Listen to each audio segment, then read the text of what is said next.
Hello there. Hello. Should have just left me up, shouldn't I? But here we go. Tonight we are playing Starblazer Adventures, which was brought out by Cubicle 7 some years ago now. It's a pretty hefty book, considering it's for Fate, which is a very rules-light system. Starblazer Adventures harks back to a series of comic books called Starblazer, which were published in a sort of cycle several times over here in the UK by the same people that did Commando, I think was the other major one, which was War Story Comics. It was presented in a little mini digest format. It didn't really have continuity. It wasn't like 2000 AD or anything, but that was kind of its charm. So it presented a whole bunch of fantasy and science fiction comic book stories. So as a result, this Starblazer Adventures is a kind of retro toolkit for running space opera games. If you can get hold of a copy, I would recommend getting it. I don't know if you can get it on print on demand. It uses Fate, but it uses the Fate version that uses 6-sided dice. So to resolve anything, you roll 2 dice, you take one away from the other, apply that to your skill level, compare that to difficulty, and that tells you whether you succeed or not. Fate refers to the various fate points and so on, because as heroes, you can bend fate. You can alter die rolls by spending from your fate point pool or access special abilities, all of that sort of thing.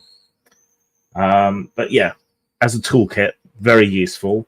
And for me, this hits the sweet spot of the Fate system as a whole. The modern incarnation of Fate, the most recent one, and Fate Accelerated, I find those a bit too wishy-washy, too abstract, too close to something like Apocalypse World. Whereas Starblazer Adventures still has some nuts and bolts and a bit of fidelity. And so for me, at least, that makes it a more solid system. They did a fantasy follow-up called Legends of Anglaire, which is also good, but to me goes too far in the technical aspect. But doubtless we'll get to playing that at some point in the future as well.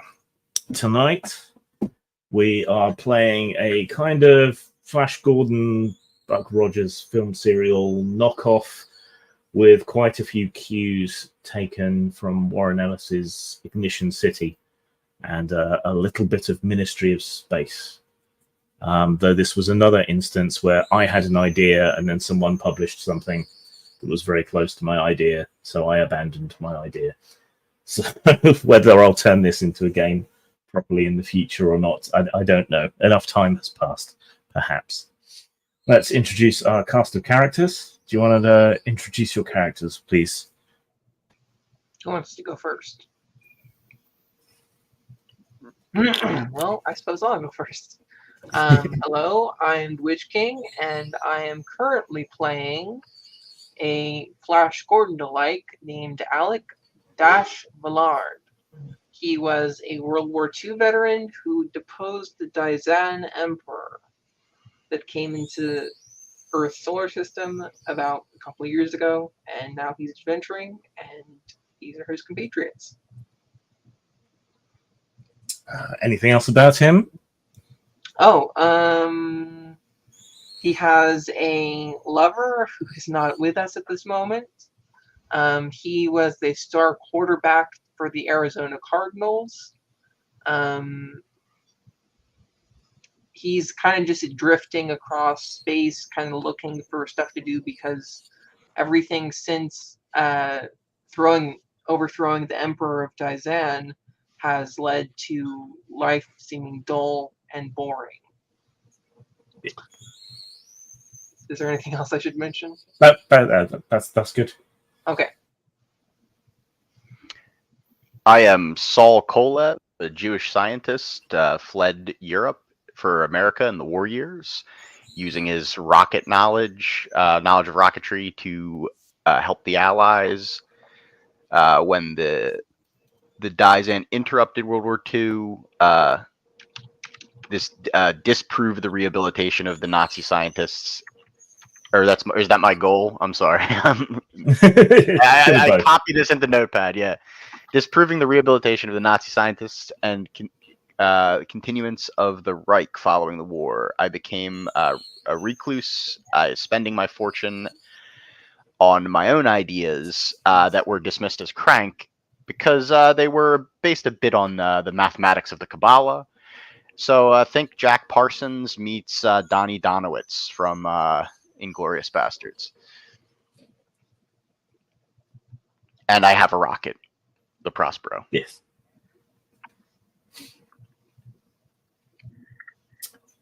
That would seem to leave me, Prince Volgar.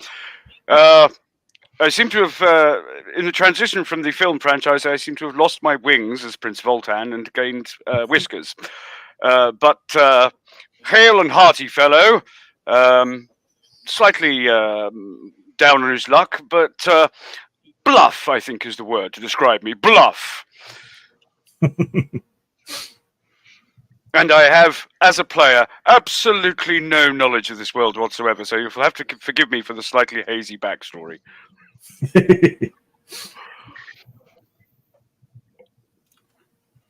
I am Princess Lord of Sil, the forest moon of Dizan.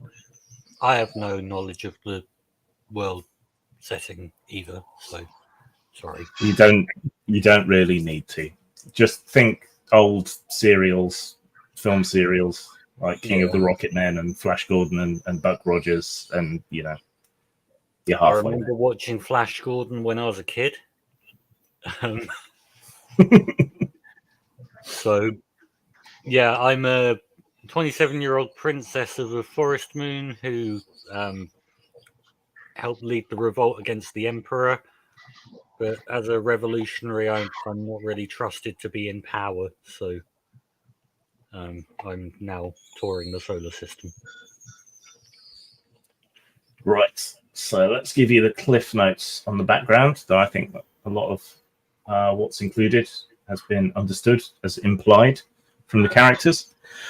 So in 1945, picking up on atomic experimentation, both in Nazi-occupied Europe and in America, the Dizan Empire decided that these other planets in the solar system, most particularly Earth, needed sorting out.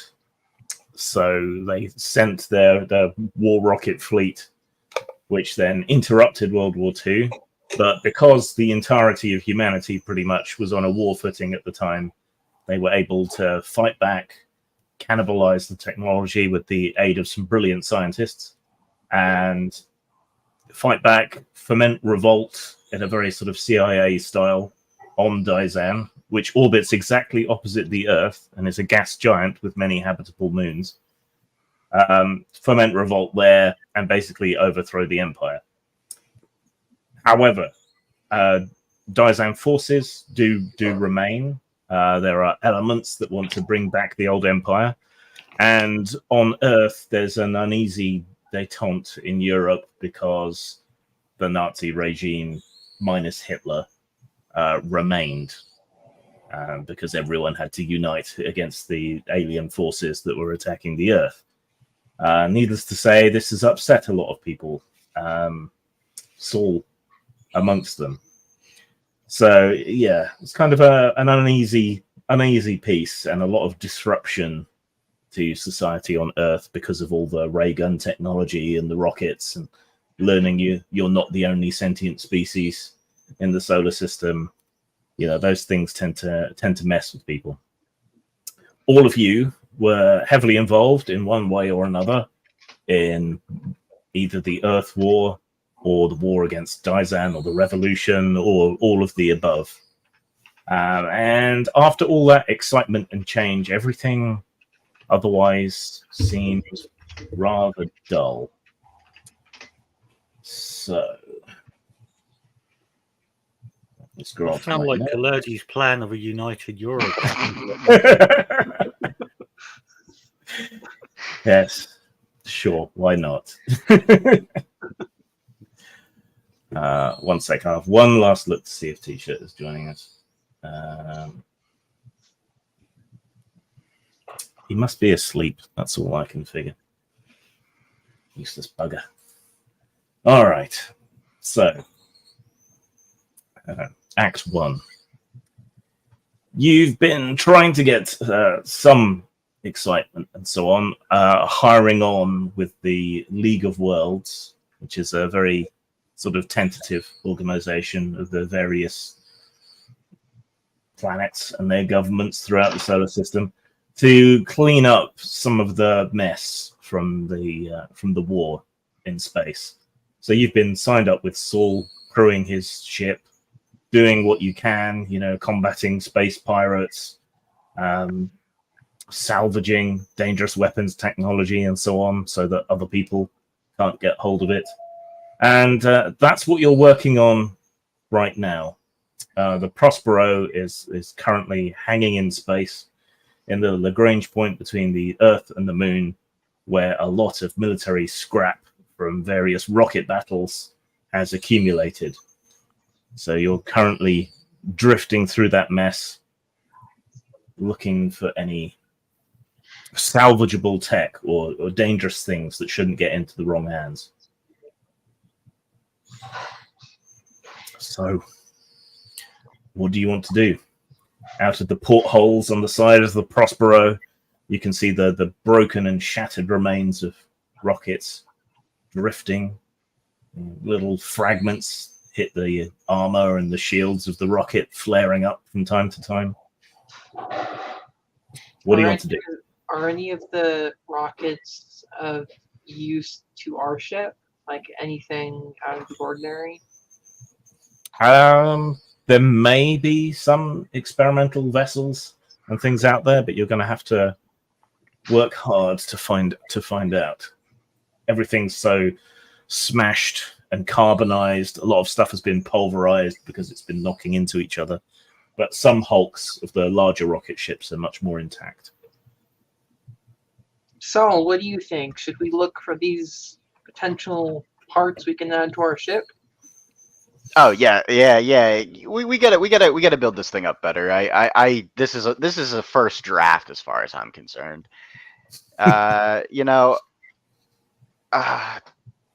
Keep looking, keep an eye out. I'll be down here in the engine room, still checking on some stuff here. The engine. Oh, go ahead. So the engine room, is of your design, so it's all a bit Heath Robinson. Disintegrating blocks of copper, providing power to the atomic engines. It's all very high tech.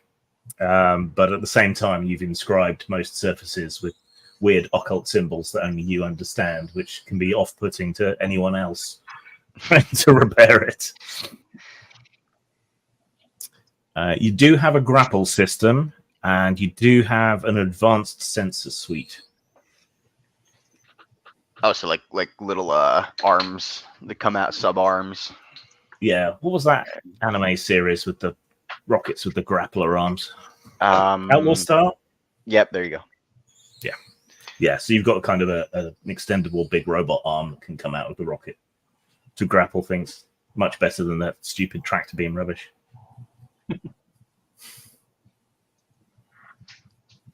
Does Saul activate the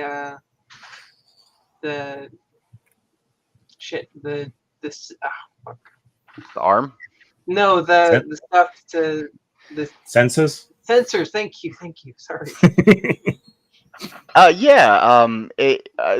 Since you're you're a decent enough pilot, Saul has reluctantly given you the permission to futz around with the ship if you want. Okay. So I flip the switch on the sensors, which are marked with a big red button. And probably a little bit of tape, with the punch label. It says sensors on it. And it says, "Do not touch unless given permission."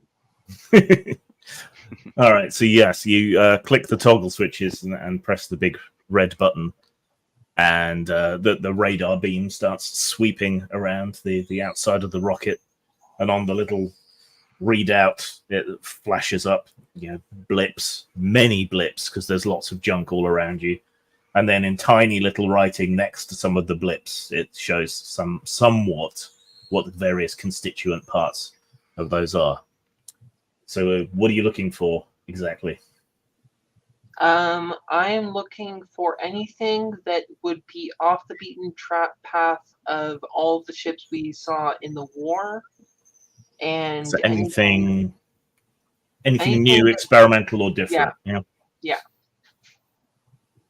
Okay. You don't have a Starship Systems skill, I don't think. No. Or Starship Engineering? No.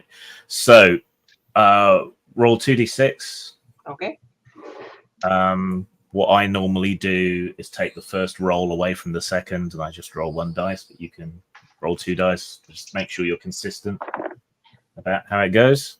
So I got a 3. Okay. So +1 for this advanced sensor suite on the ship. So that gives you 4, which is a great roll. Cool. Okay. So zeroing in, using the radar, you manage to identify some more exotic elements. Some uranium in half a rocket, a few thousand clicks away from your current position.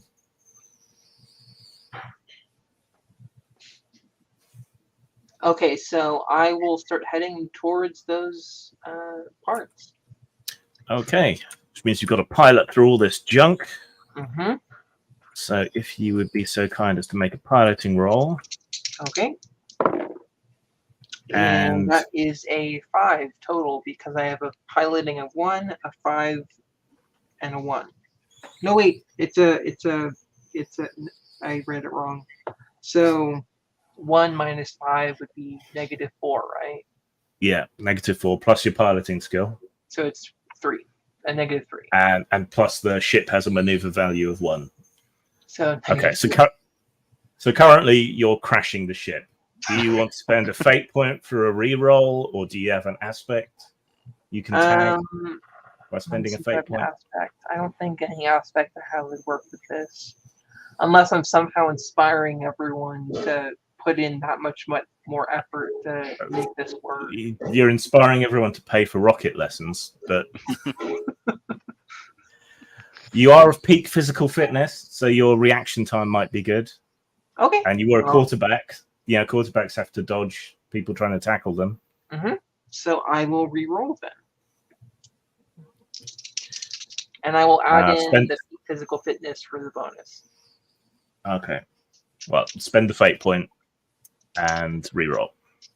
Okay. How does the ship has its own fate points as well? It says yes, it does. So you can spend from that pool if you want. So I got a 4 and a 4, so that's 0. What's the +2, right? +1 for your piloting skill, +1 for the maneuverability of the ship. This gives you 2. And then if you want to spend another fate point, but you don't really need to, you could then add a bonus from your aspects. But 2 will be enough. Okay, I'll just spend 1. Okay. So 2 is a fairly good roll. So you scrape a couple of bits of junk, but the shielding around the rocket ship manages to ward some of that damage off. So you don't even scratch the paint, really. What's Lord and Volga doing?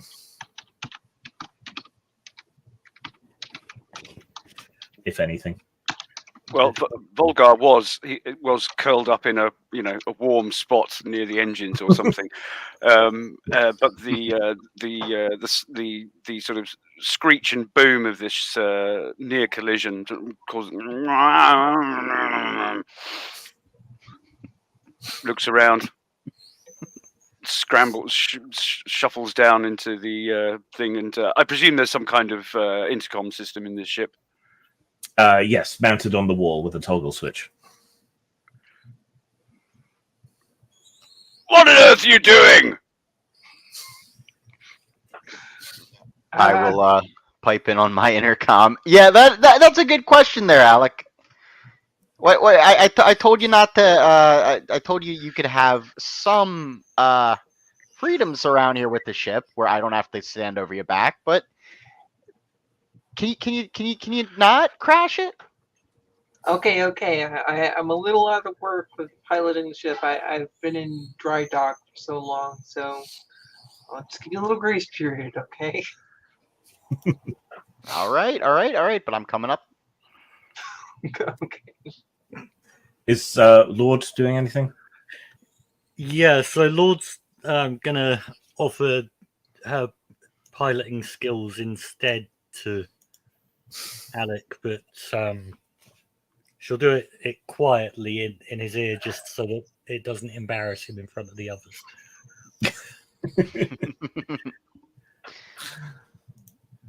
Do you wish to cede the pilot's chair to Lord? Yes, I will. Okay. I don't want to destroy the ship. I mean, she's not a particularly skilled pilot, but she's not crashed a ship, so. Well, you give it a shot there, Lord, okay? Okay. You bring the Prospero to a halt close to this hulking wreck of a rocket ship. The Dysonian runes for Ajax are just visible through your spotlights, etched onto the side of the ship. Ajax, like the cleaning product. Yes. Okay. I mean, all the ancient Greek hero, depending upon your frame of reference. Yes. I was just wondering if it's like a cleaning ship. According to Saul's advanced radar system, patent pending, yes, there's quite a lot of uranium holed up in this ship, or the half of the ship that remains.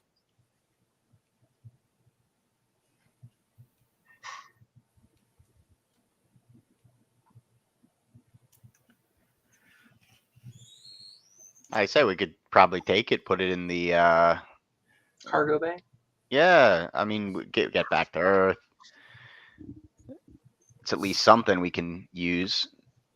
Keep powering up the city. Thank God we've embraced nuclear technology. Yeah, I can't imagine a world where nuclear technology wasn't around. We'd still be relying on fossil fuels. I know, right?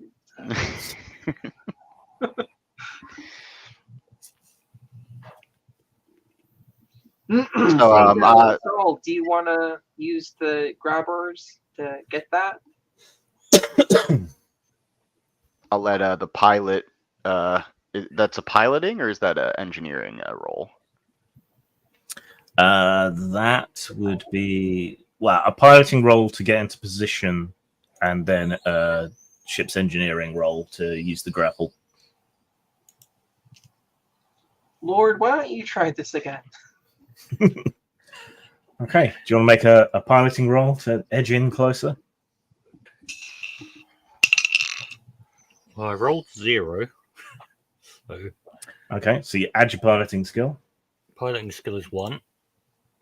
Okay, and the ship's maneuvering is +1. Okay, so that'll be 2. That takes you to 2.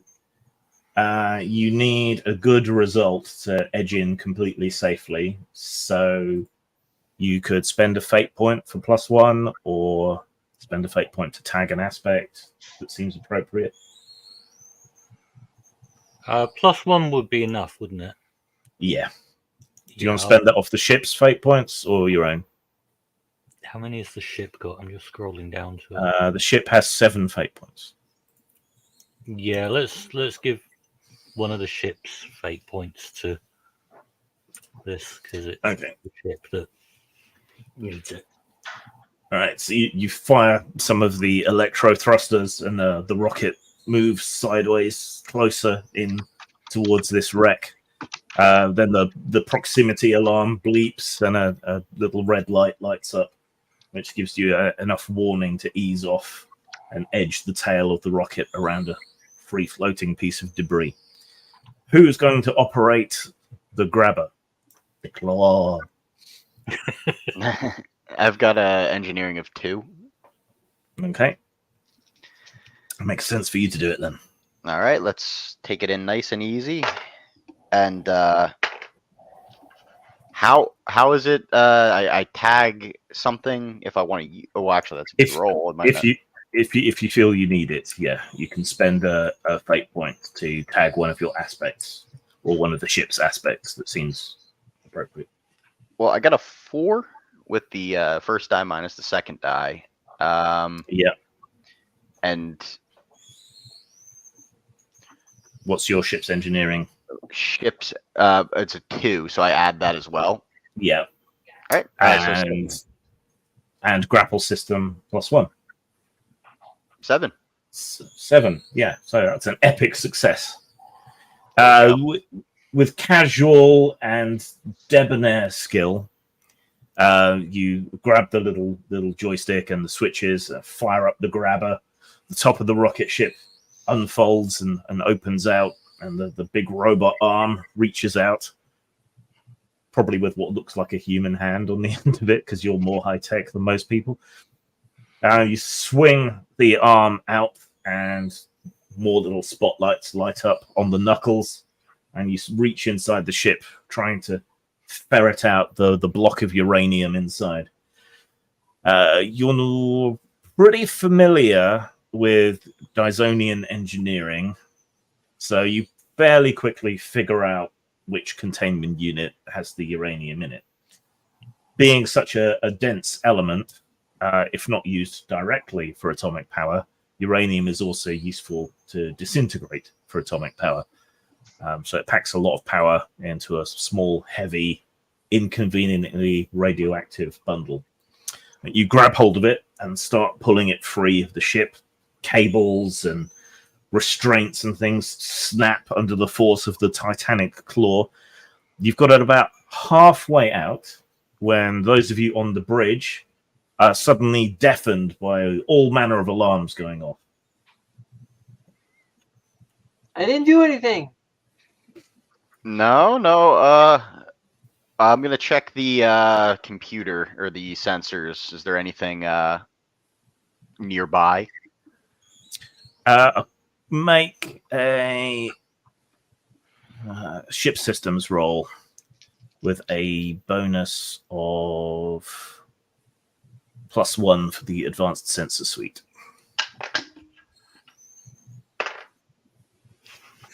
Can't spend after the fact, right? For fate You can. points? Okay. You can.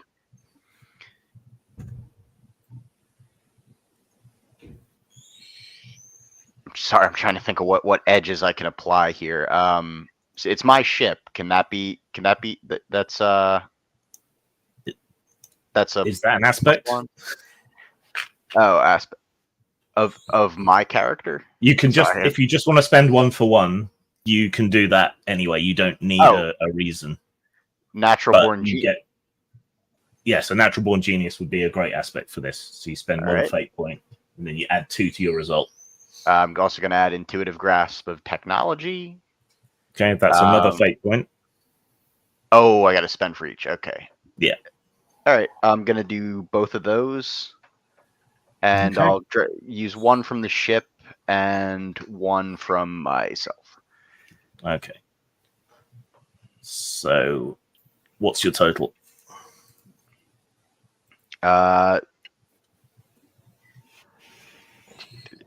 still a 2. All right. If I spend so you got 1 2. more, yeah, I'm going to keep it as a 2. Okay. You have rolled poorly. Yeah. 2 and a 4 on the die. So that was -2. Then you tagged 2 aspects. So yeah, that takes you to +2. You get +1 for the advanced sensor suite. So that gives you 3. And your skill with ship systems is 1 as well. So that's a total of 4, I believe. All right.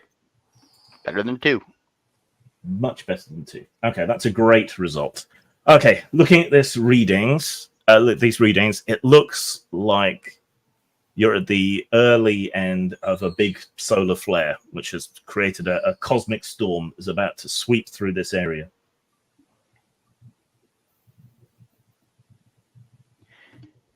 Is that going to fry the ship? What are the consequences of being caught in a solar flare? Because this bears little relation to actual real physics, what is likely to happen is that a lot of this junk will be stirred up and will shift position. So there'll probably be a lot of collisions. So you'll be at risk of that. The massive electromagnetic charge may weaken your shields, and it will probably cause electricity, sort of space lightning, to crackle between the remnants of the rockets here. Lord, can you get us out of here? We got a solar flare coming. I think we'll have to circle back. Yeah, sure. I'll take us out of here. Are you dragging the humongous block of uranium with you, or are you going to leave it behind? Oh no, I'm dragging that with us. Okay. No, I was letting go of that because I figured that would not be good to be hit with lightning while holding a whole bunch of uranium on our ship. Okay. Can Lord make a piloting roll then, please, to escape any damage? Sure.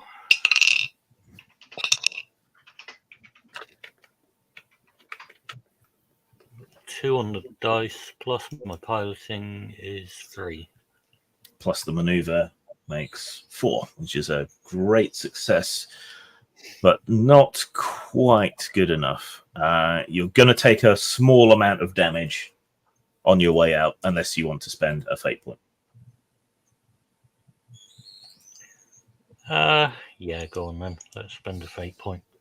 From the ship? Why not? Okay. We're down I'm to just going to 4. go through all of the fate points on the ship.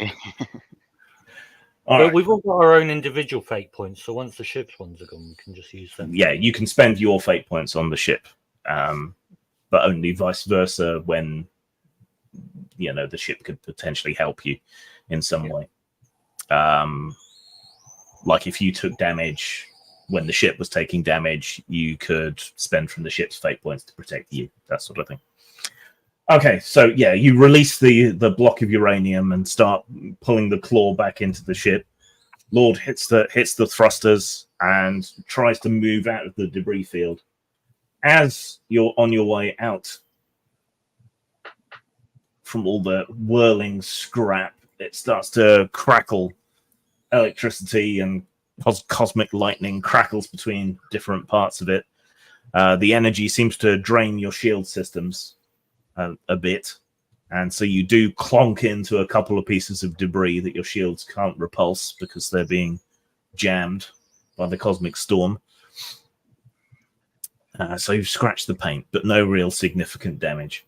But you managed to lift yourself up out of the plane where the junk has collected and sit above it all, with hissing and crackling and popping coming through all your different speakers as the interference passes through the ship, giving you all a nice dose of radiation into the bargain. You're gonna have to hunker down for a while until the storm passes. Can you make alertness rolls, please, everybody? I don't have alert skill. Come on. Do That's matches? because I got matches just a 0. I got a 3. Okay. I've got -1. 0 alertness skill 2. I will spend 1 fate point to invoke a hunter's instinct, so 4 in total, I believe. Okay. I'm too busy eyeing up Dash. In his leather flight trousers. 0. 0. Okay. So, Volgar, Yeah, you don't like being cooped up in a tin can with a radioactive storm raging around you. So it's put you extra on edge.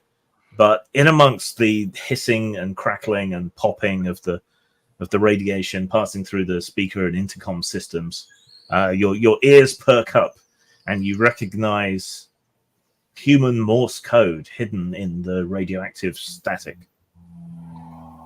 It's an SOS signal and some coordinates.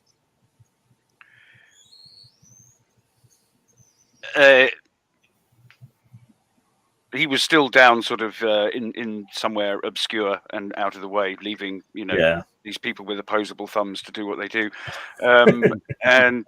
But yes, at this point he will get. I say, any of you hear that? Do I hear that with a 3?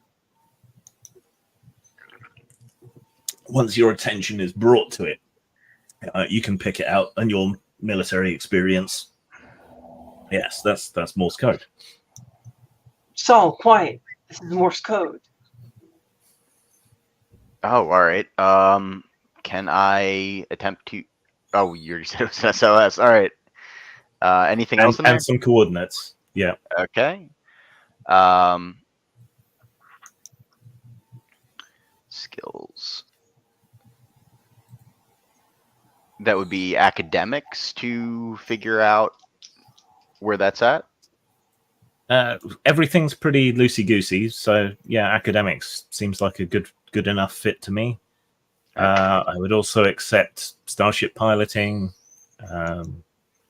navigation, those sorts of things, but academics is fine.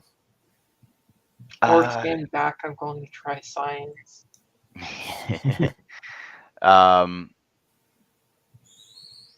Stunts, do you have to spend a fate point to use? It depends on the stunt. It should tell you if it needs it. No, you get +1 to all astronomy-related rolls. So, yeah, that would count. I just need to get 2 more points out of here to get a 3. I'm going to use a fate point. Can I use the ship's fate point for intuitive grasp, or can I use a ship fate point for my aspects? It would depend on the aspect. Intuitive. I mean, it's your technology in the rocket, so Okay. yeah, I'd let you use it for that. So ship's fate point.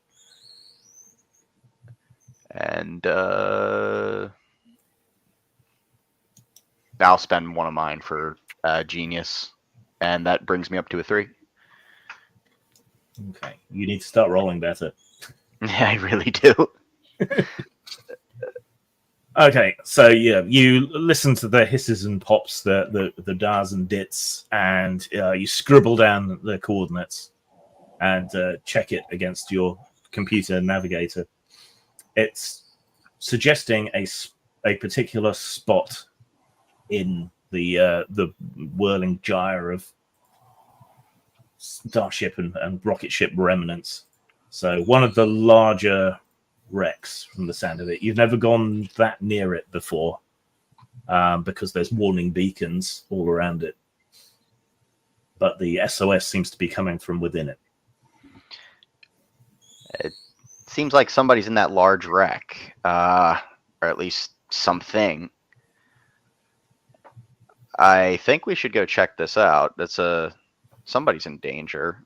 Hopefully, they're not dead. No.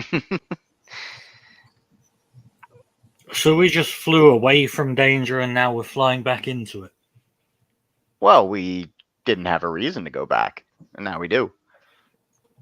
Come on, Lord. Hasn't everything been boring since the war ended? Come on, let's go do this. We'll get some more life infused into us. Yeah, I guess. I mean, there's boring and there's dead. And there's that little space in between where everything's better. No. Same thing. Come on!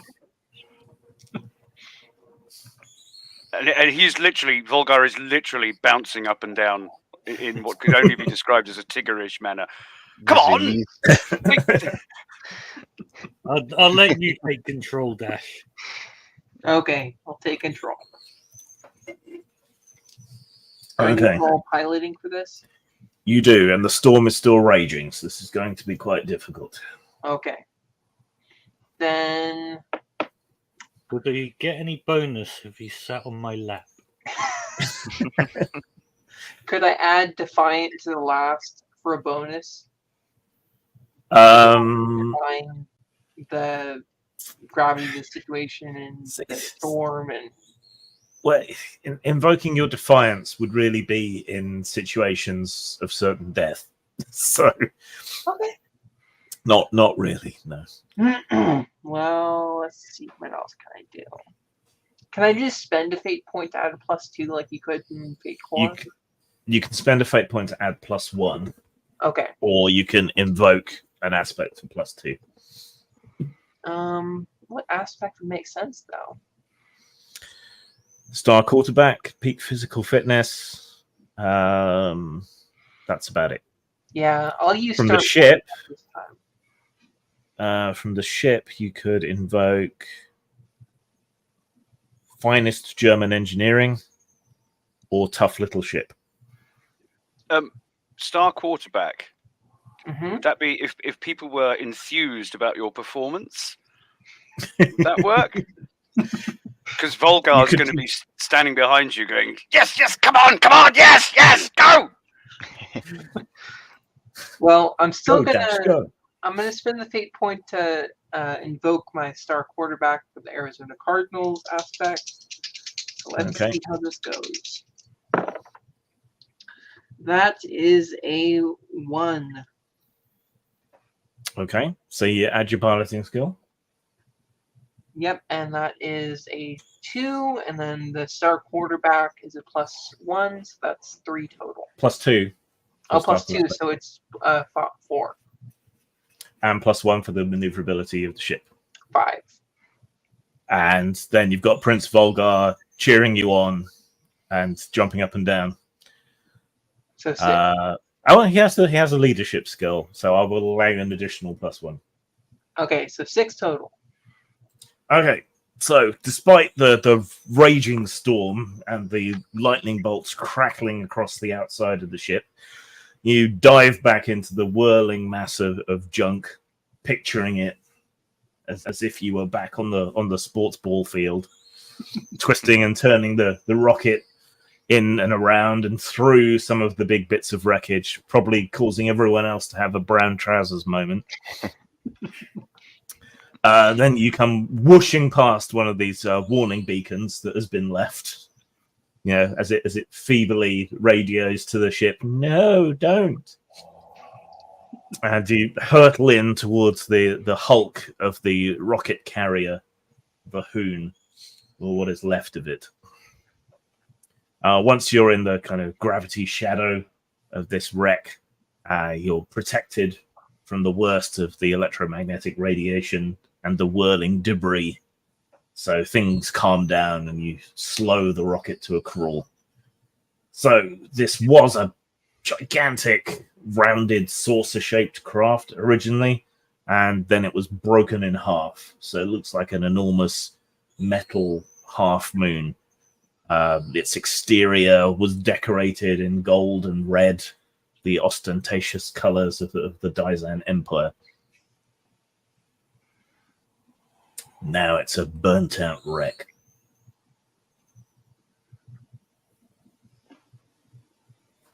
So, do we have any, like, EVA suits?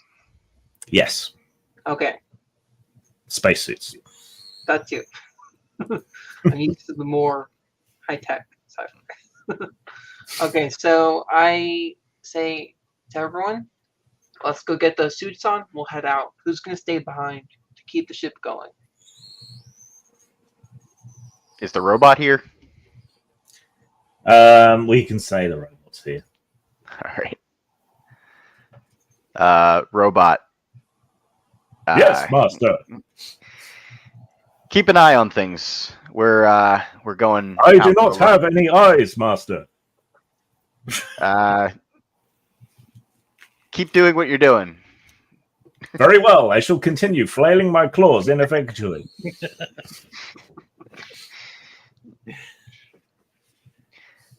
All right. Would you like some toast? Not at the moment. Do the doors on this ship also sigh when you open and close them? No.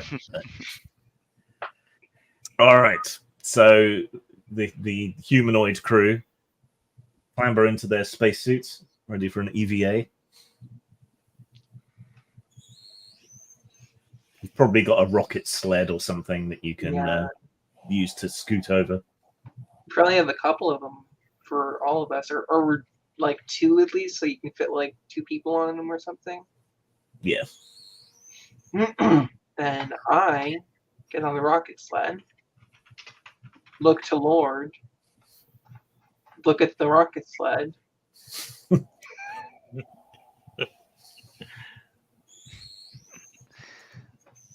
You want me to come with you on that? Yeah, sure. Okay. Well, I think we're all gonna have to cram into the rocket sled. Well, I think we decided you've got two of them. All right. Yeah. So, all right.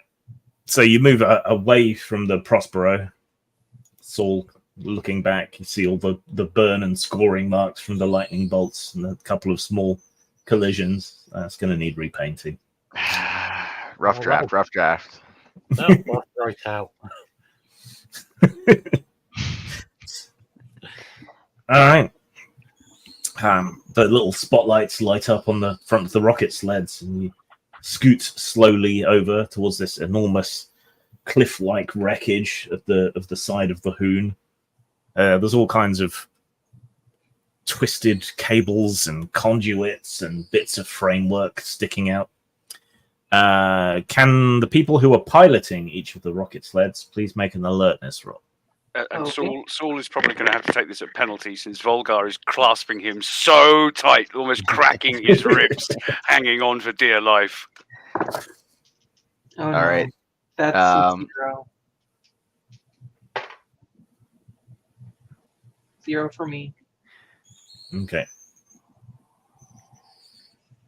So +1 for my piloting. No, this is just alertness.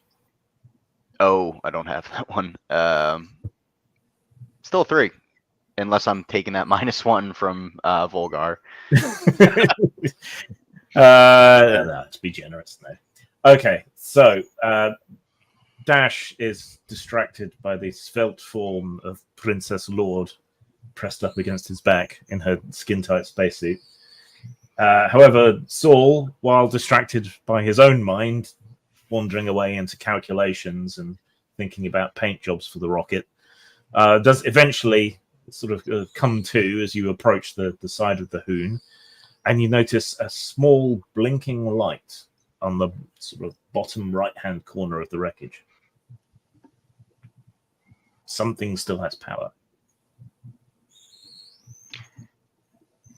Let's approach that cautiously. Figure Are you out. gonna tell Dash? Yeah, I'm gonna point. I'm gonna point out. Or we have comms. I'll be say below. There's a small light. Just sort of giving him like sort of a reference of where it's at. Just over explaining. Like look for the light. Look for the light. Look for the light. No, not there. Not there. You can't see the light, but you can see Saul's rocket sled, so you can follow that down. So yeah, you dip the rocket sled and fly down towards the blinking light. Yeah, there is just the tiniest little light blinking away. What's odd is that it's on the end of a human-made and American-made airlock that seems to have been hurriedly and somewhat crudely welded onto the side of the Hoon.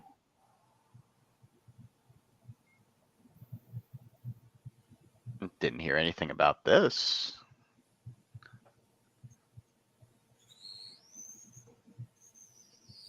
Alec, you want to take point or Dash? Yeah, I'll take point. And so I take point, and I enter the ship. Okay. Well, you move up to the airlock, and it stubbornly refuses to open automatically for you. There is a big locking mechanism on the opening crank, which appears to be 4 digits on tumblers that you can click through. Oh, I can Okay. figure this out. Yeah, he gives it over to Saul. 1 1 1 1 1. Okay, 1 1 1 2. I'm gonna roll for hacking. It's mechanical. You can't hack it.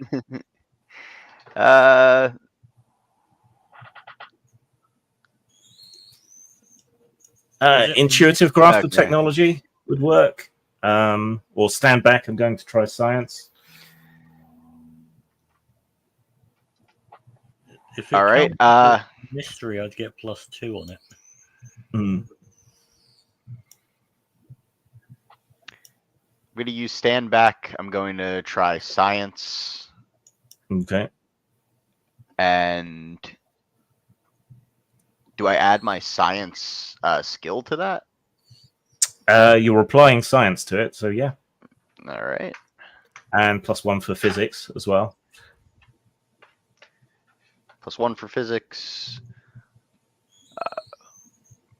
Because you're a scientific genius when it comes to physics. And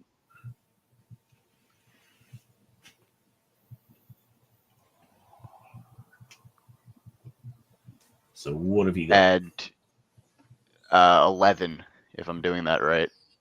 Add the 5 for science, add the 2 for the aspects, and then a 6 minus 2 is a 4. Okay. Yeah. All right. Yeah, you stare at the lock for a moment and then grab some of your, personal esoteric tools off the side of the rocket sled and hold a big electromagnet up next to the locks and start fiddling with some dials and things. The dials rapidly click through 1, 2, 3, 4, the same combination an idiot would have on their luggage, and then it unlocks. But you've powered up the electromagnet so much that it rips the entire locking mechanism off the airlock door, miraculously leaving the actual airlock mechanism intact. You can now make ingress. Then I enter first. Okay. Dash moves in ahead.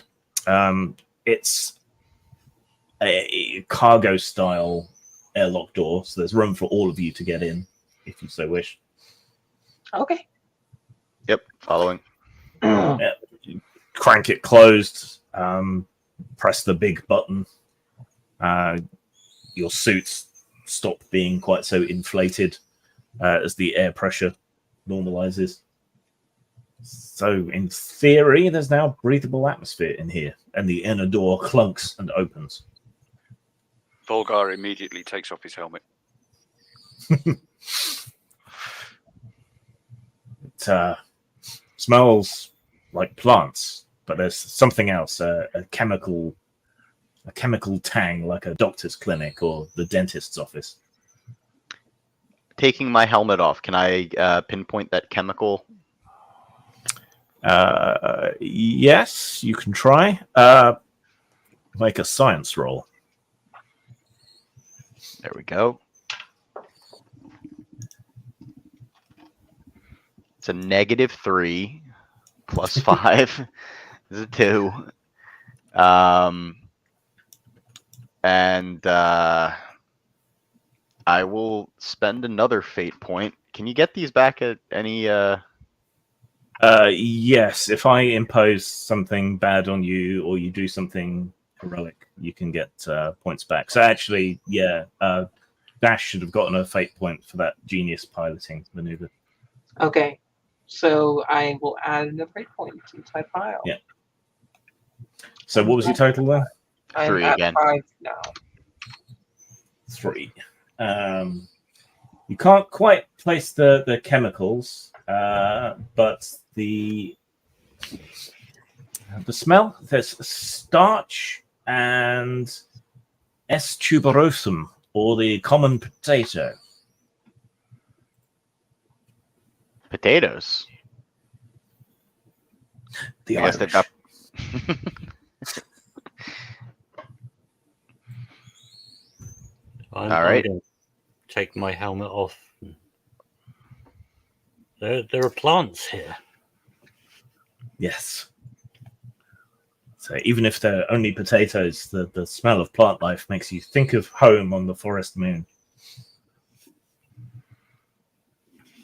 We should Are there find potatoes on the forest moon of Siam? I guess I'm Yeah, asking the for it. human brought them. Oh, I Humans figured there would have bring been some potatoes analog everywhere. on Siam.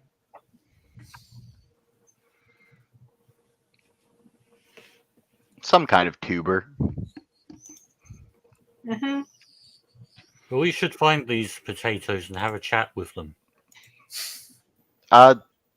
Sure. Let's look at it like that. Is Lord actually a plant person? I can speak with plants.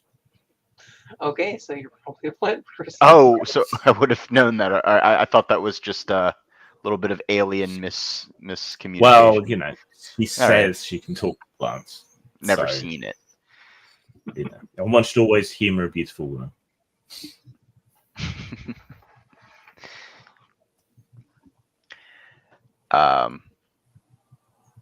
Is there any like terminals on the walls? Anything I can take a look at? Okay. You push open the door.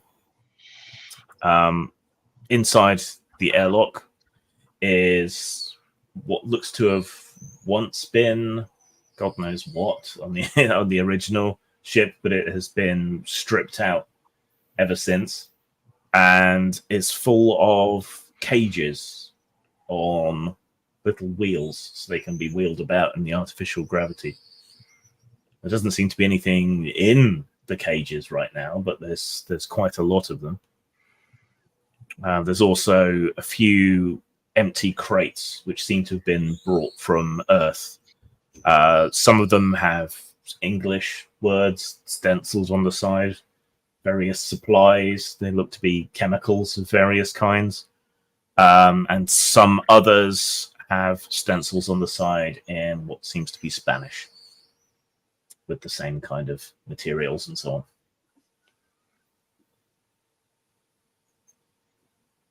Volgor rushes up to the cages and starts sniffing them. Okay. Do you have any special abilities or anything? Well, alertness, survival, Yeah. just for skills. Alertness. Yeah. Yeah. Hunter's instinct or nature read Yeah. in tooth and claw for aspects. Hunter's instincts would work as an aspect if you end up deciding you want to. Okay, Yeah. so that's +1. Alertness we said is 3. Do I want to spend a second fate point at this point? Yeah, I think I want to find out about this. So that'll be 5 in total with the spending of a fate point. Okay. So that gives you a supoid result. All right. To your Tiger Man senses, there have been living things in this cage. Men, but not men. Something is terribly wrong about them. They're not natural.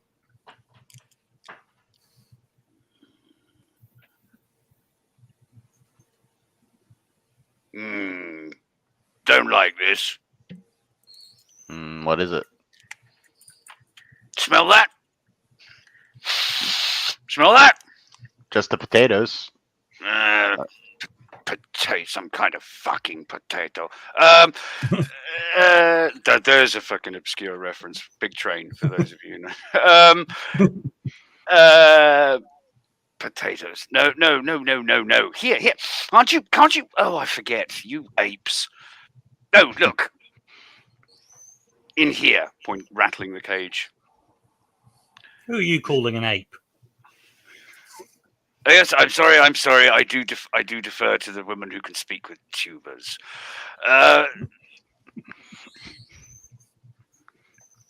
Something's not. Yes, like you, but wrong. Can't quite put my paw on it. Do you mean like something alien beyond what we are? Human, but wrong. Mutants. Some kind of mutation. Maybe we can call them chuds. Except they're not underground, so never mind. Well, still, I'll know it again if I come across it. Does it smell like potato people? Not really, no. Okay. All right. So there are exits out of here. Various ladders up and down different levels through the ship. Automatic doors to larger corridors. The ladders and things don't seem worn. The paint is still somewhat fresh on those, but the corridor doors are chipped and look like they've been used a lot. Which way does the smell of vegetables seem to be coming from? It seems to be stronger from the interior doors. Well, I suggest we go this way. We need to talk to the plants. They'll be able to shed some light on this. Okay. He's good. Saul will just immediately raise a finger and then just stop and just go with it. It could be All that right. the plants were the source of the distress signal. Potatoes don't usually get distressed, in my experience. Oh, they get distressed though. All right. Would you want to be eaten? No, but do you photosynthesize? I don't know. Is that not a fair question? Well, we got to eat something. Do I photosynthesize? I've got green skin, so probably. Probably, yeah. And absorb nutrients from dirt or something. Yeah. A bit of nitrogen and some water and sunlight, and you're good. But no carrot deaths on your conscience. Okay, so who's taking the lead then? I am. All right. So you approach the doors, and they hiss open. Inside is a corridor, and there are bright electric lamps beaming away from the ceiling on quite high power, so you kind of blink for a bit. Someone has filled the space on either side of the corridor with grow trays and bags and things with potato plants in various stages of growth stuffed in everywhere. So as you pass inside, you're kind of brushed on both sides by the leaves of these potato plants. And they seem to stretch ahead as far as you can see down this corridor to another door on the opposite end. There seem to be another couple of doors either side off here. And through those, you can glimpse rack upon rack of additional potato plants growing. Do I see anything out of the ordinary besides potatoes, like any extra large pots, human sized at least, or humanoid size? Not as of yet. Okay. There is an earth wheelbarrow full of potatoes, sort of half in, half out of one of the side doors. Does the potato look like it's ready to eat? You probably want to cook it first, but other than that, yes. Then Though they're somewhat anemic potatoes. The conditions up here aren't particularly great for potato growing. well, I'll still take some of them and put them in a pack so I can eat them on the ship and cook them there. Boil them, mash them. Yeah, exactly. But Lord, can we Do these potatoes have anything to say? I'll have to perform a short ritual to be able to speak with them. Similar me to a what few you moments. do, Saul, right? I'll take Well, yeah, a little bit. Not exactly familiar. I'll take a potato in my hand and raise it to, well, it would be the sky, but we're in space, so there isn't a sky. Sky is everywhere. Yeah, the sky is all around us, and call on the spirit of Gaia. Give this potato the ability to speak to me. Okay. I'll hold the potato to my ear. All right. The It's- potato whispers to you its wisdom. Its many brothers and sisters are raised here to be fed to the men who are not men, who stalk the corridors of this great ship of the stars. O wise potato, which way are these men who are not men? These men who are not men may be found deeper in the ship when they do not come to our death camps to slaughter us. So should we go that way? And I'll point further down the corridor. Oh, fair princess of the green, I pray that you flee. Go on without me. Leave It's this horrible okay. place at once, lest you meet the fate of many a potato. It's okay. I will avenge your brothers and sisters, fair potato. You'll rest now. May the Rest- green Rest in may the the dirt. green bless you, and may your body be full of starch. So this wisest of plants says that there are men who are not men who are found deeper in the ship. It says we should flee. Well, obviously we shouldn't flee now. Now that it said that, we have to go down into the ship. Oh, I have promised to avenge the deaths of the potato's brothers and sisters. Well, good. So when it was one of us meat people that we could go to save them, but the potatoes we gotta avenge. Well, these people who are not people have eaten many of these potatoes' brothers and sisters. I trust Alex, that at this point, Dash is kind of hastily concealing this bag of potatoes behind his back, right? Let's keep an open mind. Remember, we need to eat potatoes to live. It's the cycle of life. If it comes to it, Kolev, I'll eat you before I eat one of those bloody things. Yeah, I'm just glaring at Saul. Is Prince Volgar a carnivore as well? Because he's a cat person? Absolutely. Obligate carnivore. And it's best of all if it's still wiggling. Right, just give me a sec.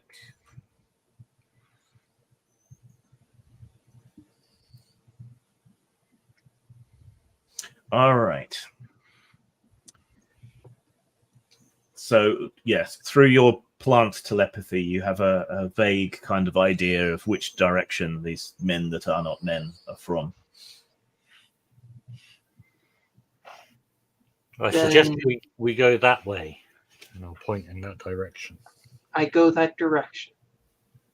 Okay, so you pass through a few more corridors, following the sense, the vague sense that the potato gave Lord, which probably makes the rest of you who aren't Lord feel a bit silly, navigating your way around a Dysonian space carrier on the word of a potato, but nonetheless.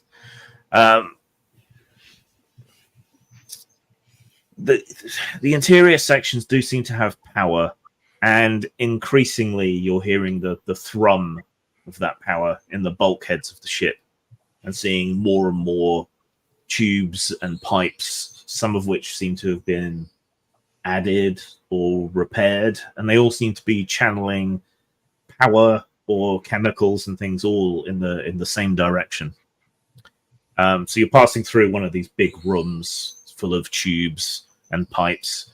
It's like a auxiliary engineering hub. There's a couple of Dysonian computer banks on a raised platform in the middle. Can you make alertness roll, please? Okay.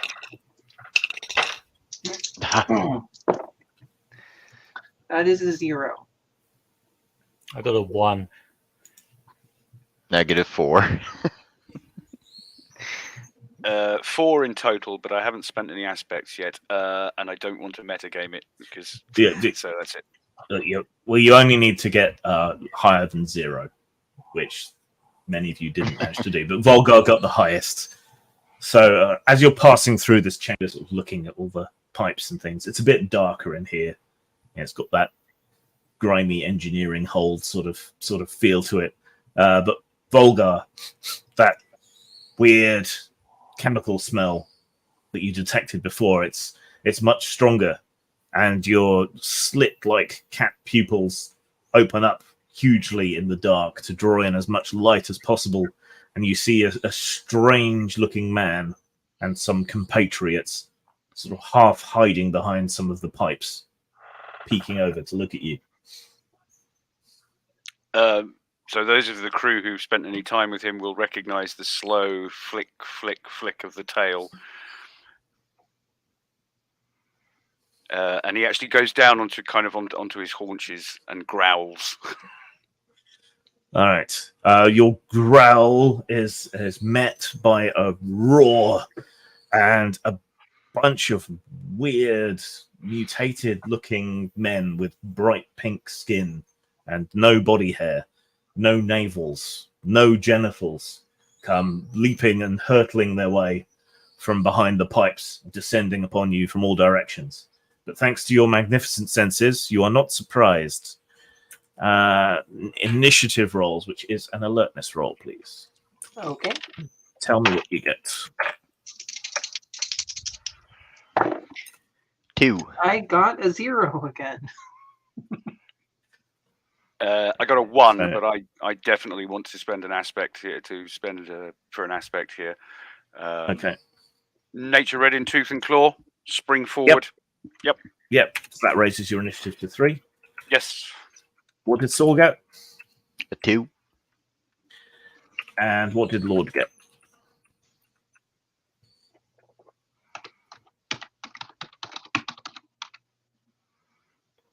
Simon, what did you get for initiative? You're muted. Sorry, I didn't realise I was muted. -1. Okay.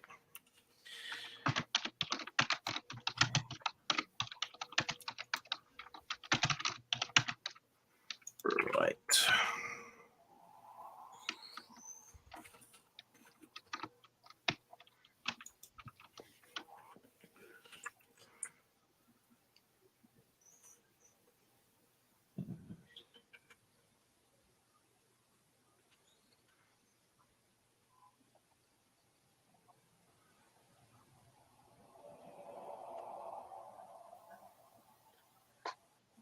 Okay, so maybe half a dozen, maybe more of these weird, bright pink, plastic-looking men leaping out over the pipes to descend upon you.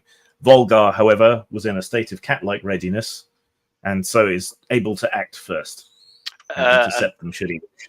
And that's exactly what I'll do, bounding on all fours right into the middle of them, so that they are on all sides of me. Die! Okay. Turning down my volume. All right. So we need a combat skill for you to roll. Fists seems appropriate. Fists does seem appropriate. Okay, so that is +2 on the dice, +4 for fists. I have, if I'm outnumbered, I get, it's +1 defense, so I guess that doesn't matter. But I do +1 stress damage against multiple enemies as a stunt, no cost for that. Yeah.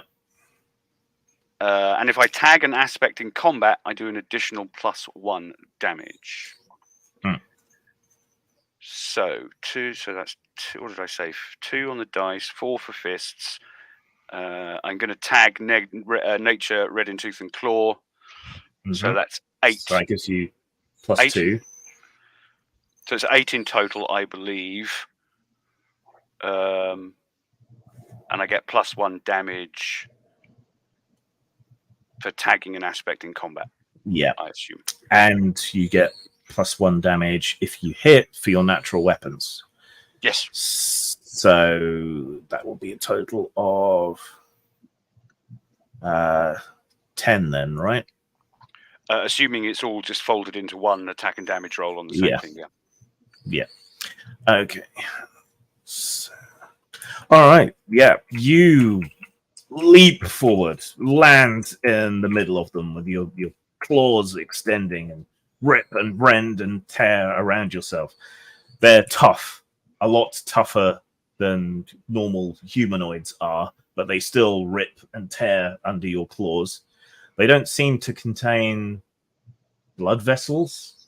They're just their whole innards seem to be somewhat spongy or run through with little tubules, but you manage to rip enough chunks off them to cripple or kill 3 of them in a single attack. This is what you do. You're good at it. Right. Saul. All right.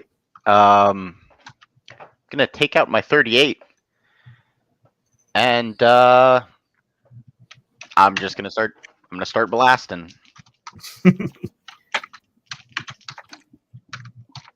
Now, Okay.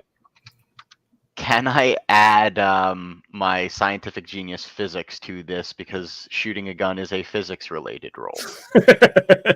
Or am I getting too annoying with these fishing for bonuses? If you were doing a trick shot or something, then yes, I would let you, but you're just blasting away. So all right. That's a 3. Just add guns. Yeah, 3. okay. Is that so? That is with the guns added on. It's 3. Yes. Okay. Looking for anything else here that could apply. No, that's all. Okay. In which case, you blaze away with your pistol.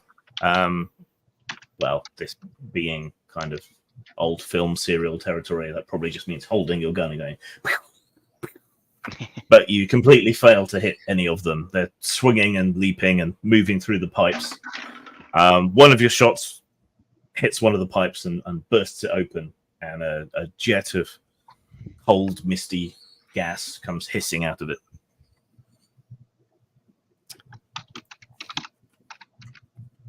Right.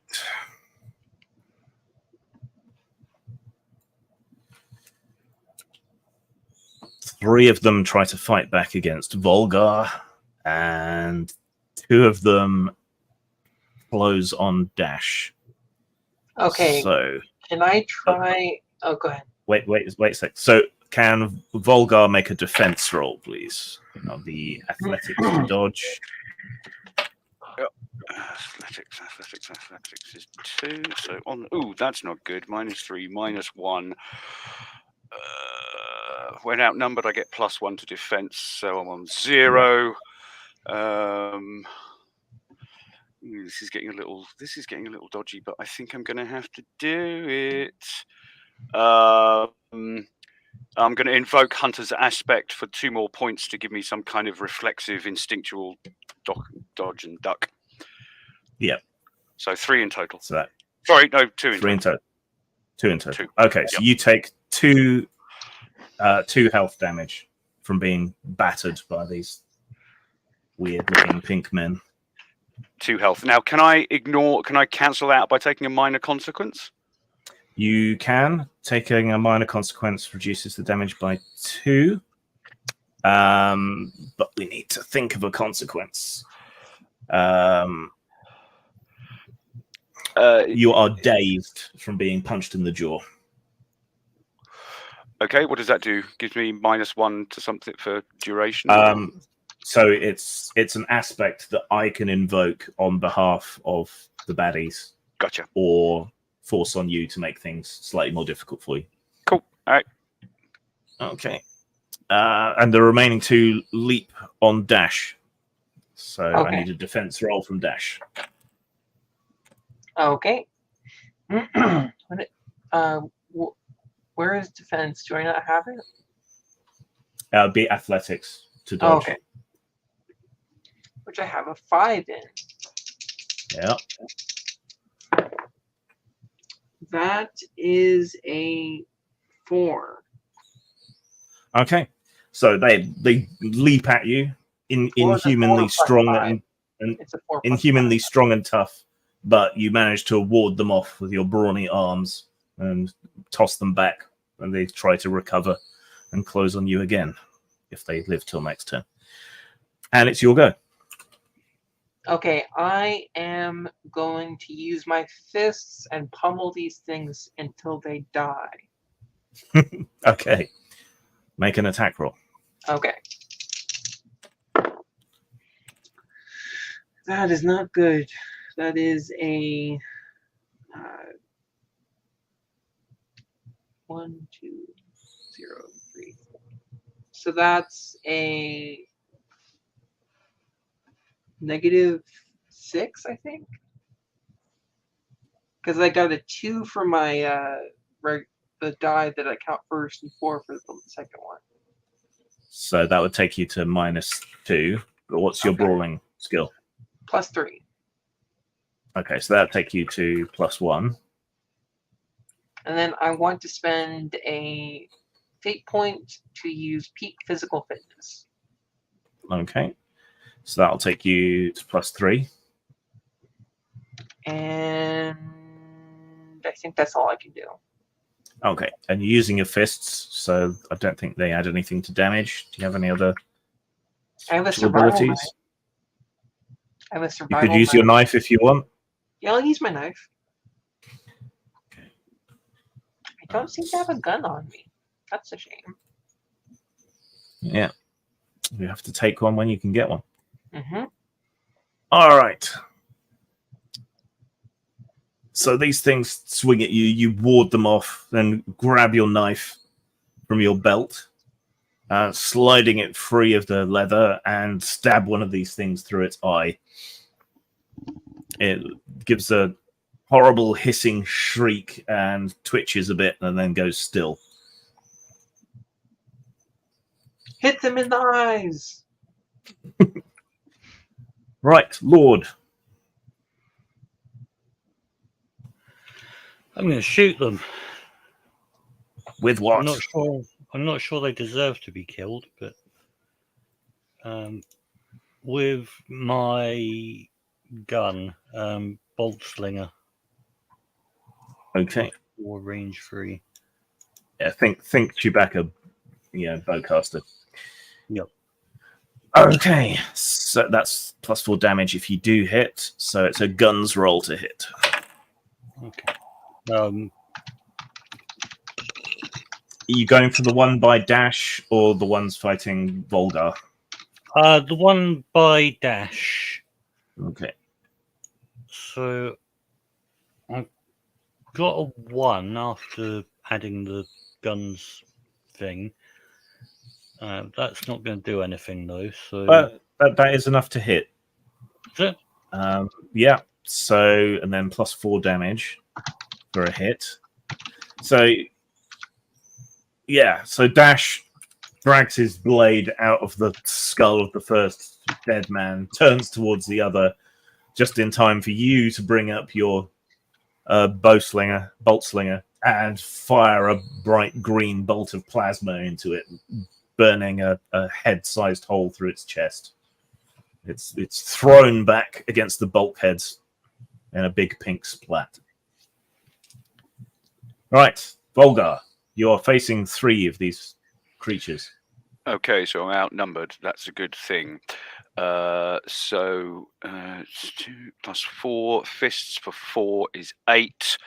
Plus I'm outnumbered. Plus 1 stress damage. I don't know whether that's damage, but plus 1 stress Yeah, that's damage. damage. Yeah. So if we're just folding this all into one roll, that is 9. And unless you're going to award me a fate point for charging into half a dozen enemies, I will. okay, I'm still not going to spend one. I just wanted to get an idea of the budget. So 9 in total. Okay. No, 10. Sorry, 10 plus natural weapons. Okay. Right. I am invoking your dazed aspect to drop that to 8.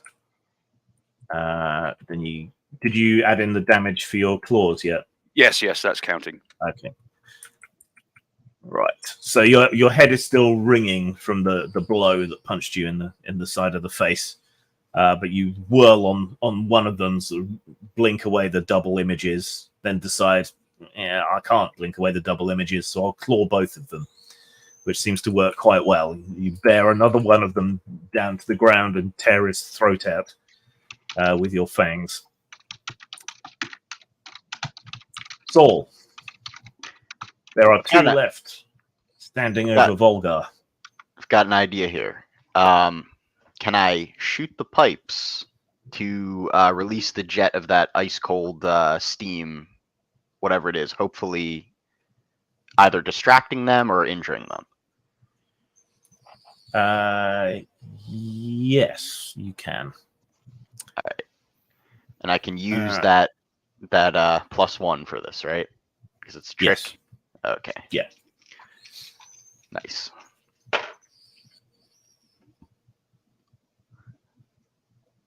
Five. Okay. Right. If you have a D4 handy, roll a D4. 1 sec. 1. Okay, so yeah, you shoot the same pipe, and a jet of icy cold, whatever it is, comes spraying out of there and directly into one of these creatures. You see the frost form on the surface of his skin, and he just sort of freezes up, trying to back away, and then tumbles over the too short safety rail and shatters into pieces on the floor below. Nice. Leaving one who tries to stamp on Volgar. So make a defense roll for Volgar, please.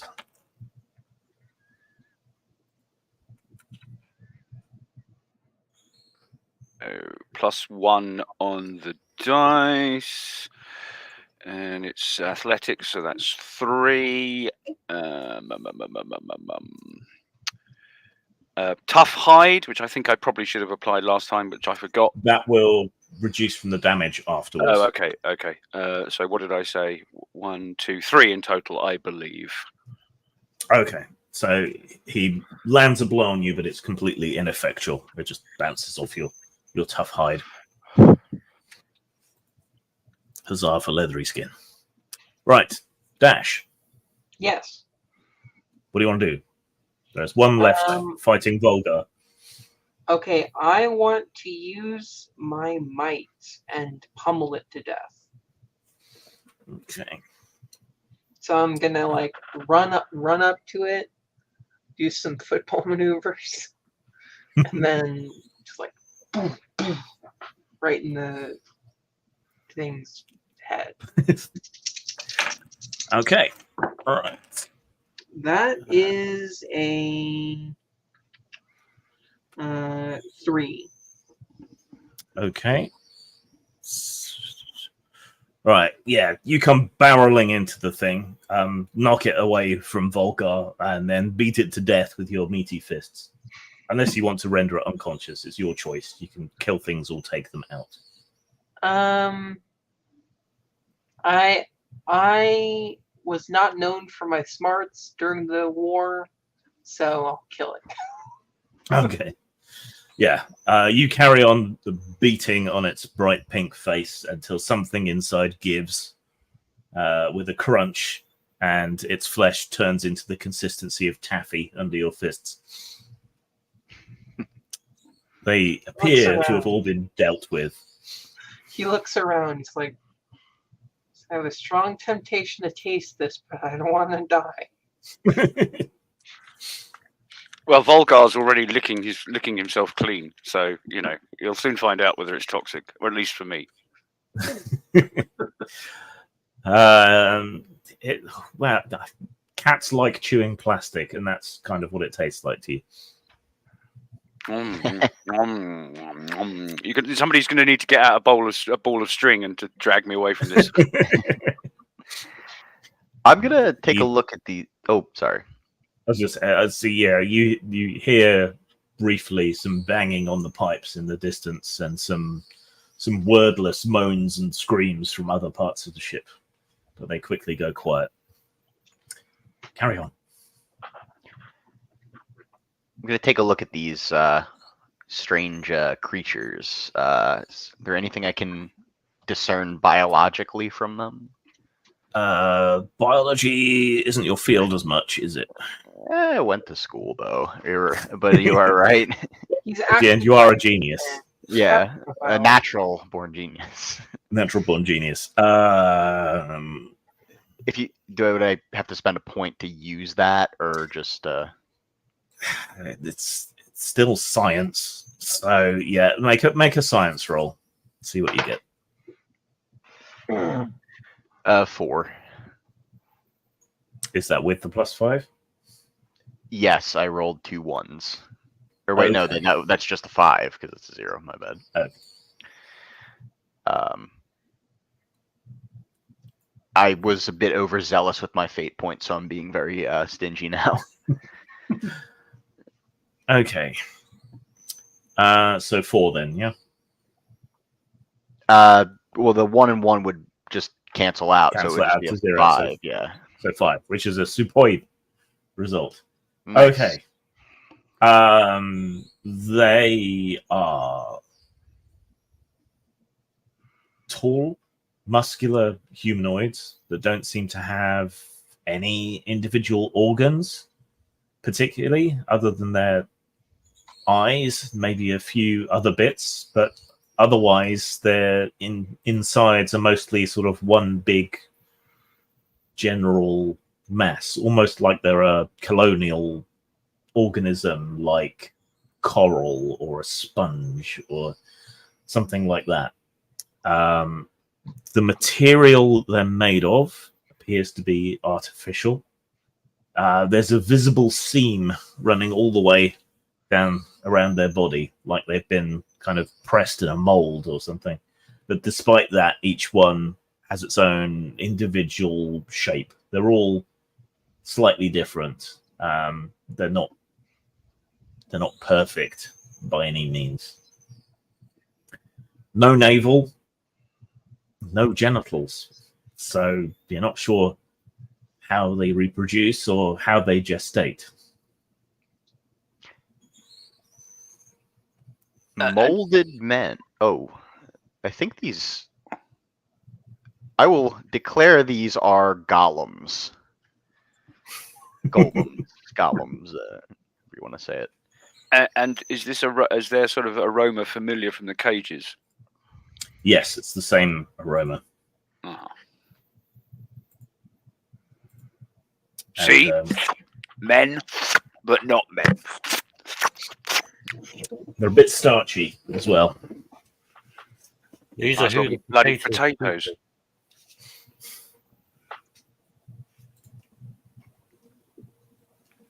Wait, human potatoes? Hutatoes? Pumans? Humans. But the potatoes said that they eat potatoes. That would make them cannibals. So they are chuds. Chads. Astronomical. Cannibalistic, astronomical, humanoid, I forget what the D stands for. Dwellers. Dwellers. Humanoid dwellers.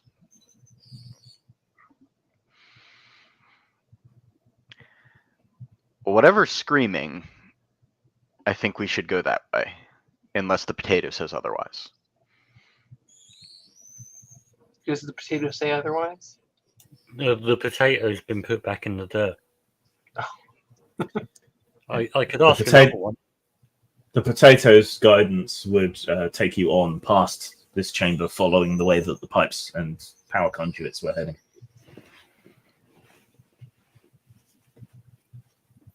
Yes, Alright, that does seem the sensible way of going. All right.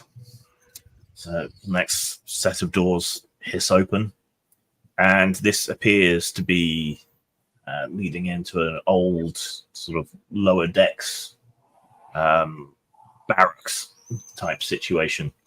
There is a little sort of mess hall with a table completely laden down with hundreds of dirty bowls.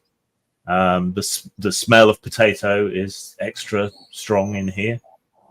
There are yet more potato plants growing, and several of the different barracks rooms appear to have been converted into various other things. One of them seems to be a laboratory, which all the pipes and tubes and power conduits were leading into. Another section seems to have been turned into someone's personal quarters of a sort. And there's lots of crates and canisters of material all around. A disheveled-looking man wearing nothing but his underpants and a lab coat comes shuffling out of the side room that seems to have been turned into quarters, holding a bowl of mashed potato with a spoon sticking out of it. And he stares at you.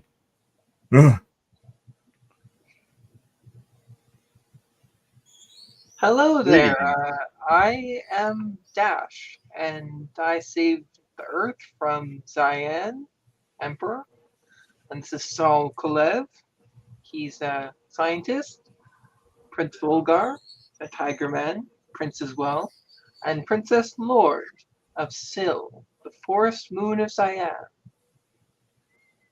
He stumbles forward, kicking a few empty bowls of mashed potato out the way, and pokes Dash in the chest with a dirty finger.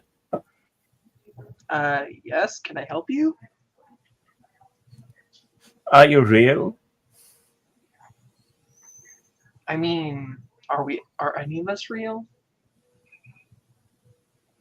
It must be an hallucination. Only a hallucination would try my patience with philosophy. No, I'm afraid I studied philosophy as an undergraduate at Arizona State. Don't worry, we're real, I promise. But I think you'll find that since there is intrinsically no solution to the problem of hard solipsism, we might as well just act as if we are real. Oddly wise for a tiger man with bloody fists. Mein Gott, you are real. Did you get my message? We heard And an SOS signal in the radiation static. And must have boosted the signal. I dared not make it too strong in case my captors overheard, you see. What captors are these? Americans. Oh no. Yeah. Saul is going to unholster his pistol. What did I do? How long have you been here? Some years since the battle. Yeah. Which battle's that? Now you've got me. I need to make up a name for a battle. I was just probing to see whose side he's on. Earth politics. The Battle of Saloon. Yeah? When the Dysonian Empire met the new German fleet. Yes? Do I know about that battle? Yeah. So it was one of the first major battles between Earth and the Dysonian forces. After the Nazis had retro-engineered some of the rocket ships and so on, and they'd kind of joined the Allies by that point, albeit begrudgingly. And so it was a kind of volunteer hurl whatever we've got against the enemy and see what we can do. It didn't go too well because this was all, prototype spaceships and things at the time. Okay, and these humans would have been on my side, presumably, because I'm a rebel. Yeah, you're a rebel. Yeah. Okay, so why were the Americans your captors? You're humans. I think Yeah, he's a then- Nazi. No, Swiss German. Not German. I volunteered as a scientist. I wanted to experience space firsthand, and as a biologist, I wanted to probe for weaknesses in the Dysonian makeup. Instead, I found myself here. And what are the Americans doing here? They make me work on the Dysonian technology and produce these biomen.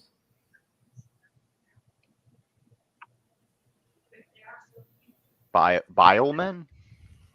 Biomen, yes, as in biological, yeah. Ah, all right. When did you last see the Americans? They are due anytime soon, so time is hard to keep track of here. And they make you make these men that are not men. Yeah, they bring me raw materials, and I make these men that are not men, the biomen, extracted from Dysonian technology. Many of their soldiers were not robots per se, but these. I've not quite perfected the process yet. But they take the men away and they leave me supplies, just enough to live and to produce more biomen for them. And they take the biomen away. And so they are the cause of the potato genocide. Was? The potatoes, they speak of great amount of murder by these men who are not men, which you created, but you did so on the orders of the Americans. Sprechen Sie Kartoffel? She is from a species that communes with the plants. He uselessly nudges one of the mashed potato bowls behind him as if he could hide his own personal potato genocide. I see. Well, are you here to rescue me? Well, that depends. We should be now. These Americans sound terrible. Lord, I'm an American, and so is Saul. Well, It is. It is worse than that. They are Italian Americans. Never trust an Italian. It's always switching sides.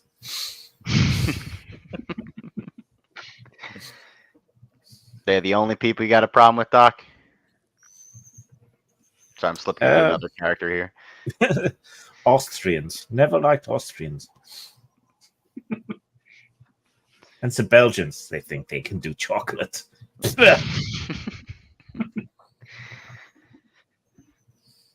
Where are the Americans hold up here?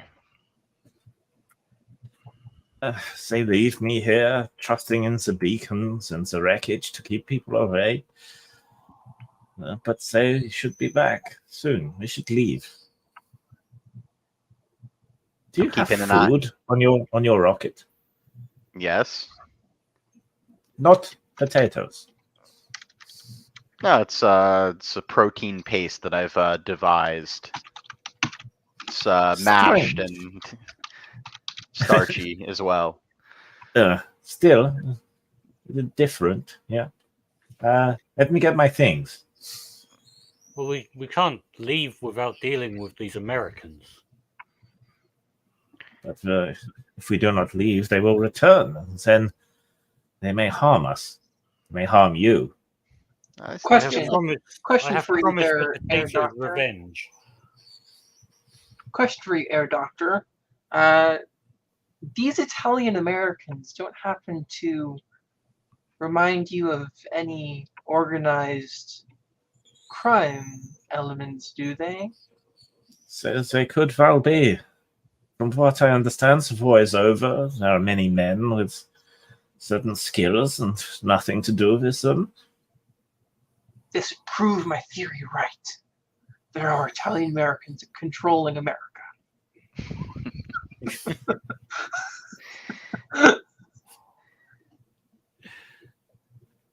Well, if they're not blaming us, they're blaming the papists. Of course, if you lot had any sense, you'd form yourselves a decent little monarchy. Then you wouldn't have this trouble.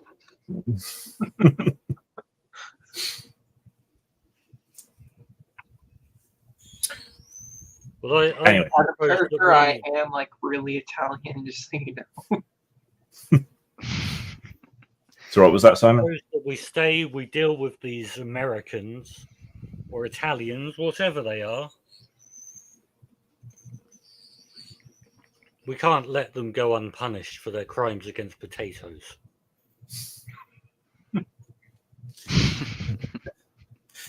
Well, it's fine, but there are biomen loose in the facility who are my prison guards, and when the Americans arrive, they will doubtless have guns. Okay, we have guns. You We- made these biomen. Yeah, Can you control them?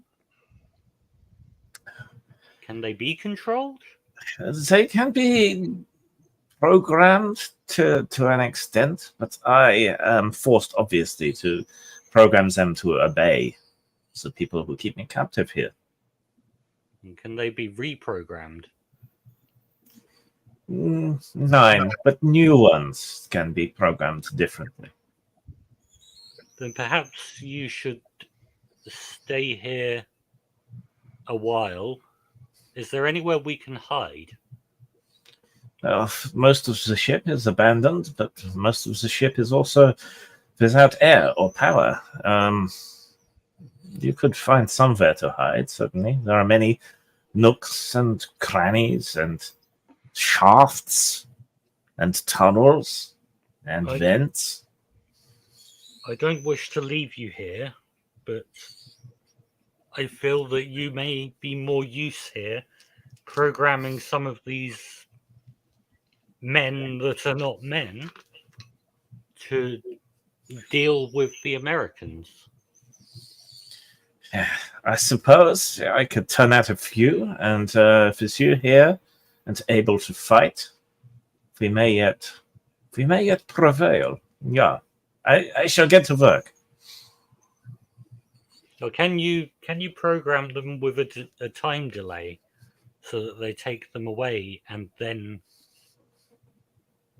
they kill them? In theory, yeah, Well, but I don't think that's the best course of action now. We don't know where they're taking these men. I think that would be important as well. We know that they are certainly not good men. Well, I had my assumptions about the doctor here, and I'm still not sold one way or the other. I feel like there's something missing. it would be better to ambush them here in force, 9. As long as I can ask some questions. Of course. The fellow man of science, yeah? Yes, physicists, mostly in rockets. Yeah. Biology and chemistry is more my field. I figure with the two of us, we could figure out something. Can you program? I mean, they're quite resilient. I don't. Their skin is what's that made of? Some plastic substance? It is a kind of bioplastic similar to the skin of sweet corn or cellulose. Could you maybe not program them to kill them, but just sort of wake up and restrain them, and then just freeze? Yeah. This could be done. All right. If we can take them out without killing them, then we at least get answers. I shall give them some sort of command word. Yeah. But then how will we avenge the potatoes? By attacking these men when they come, which should be soon. We shall lure them into the ship and attack them with these loyal biomen. But not kill them. Yeah, fair. Oh, we can see once we get our answers. Good. I don't think my bolt thrower has any option but to shoot to kill. Well, that's why I'm hoping these biomen can just sort of bear hug them into submission. All right. So we're nearly at our 2 hour halfway mark. So let's take 10-15 minutes break. And then when we come back and you've had a chance to think about it, we can ambush the space mafia. Okay. No. Okay. So I will just remove everyone and we will see you in 15 minutes or so.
Grim, you're muted.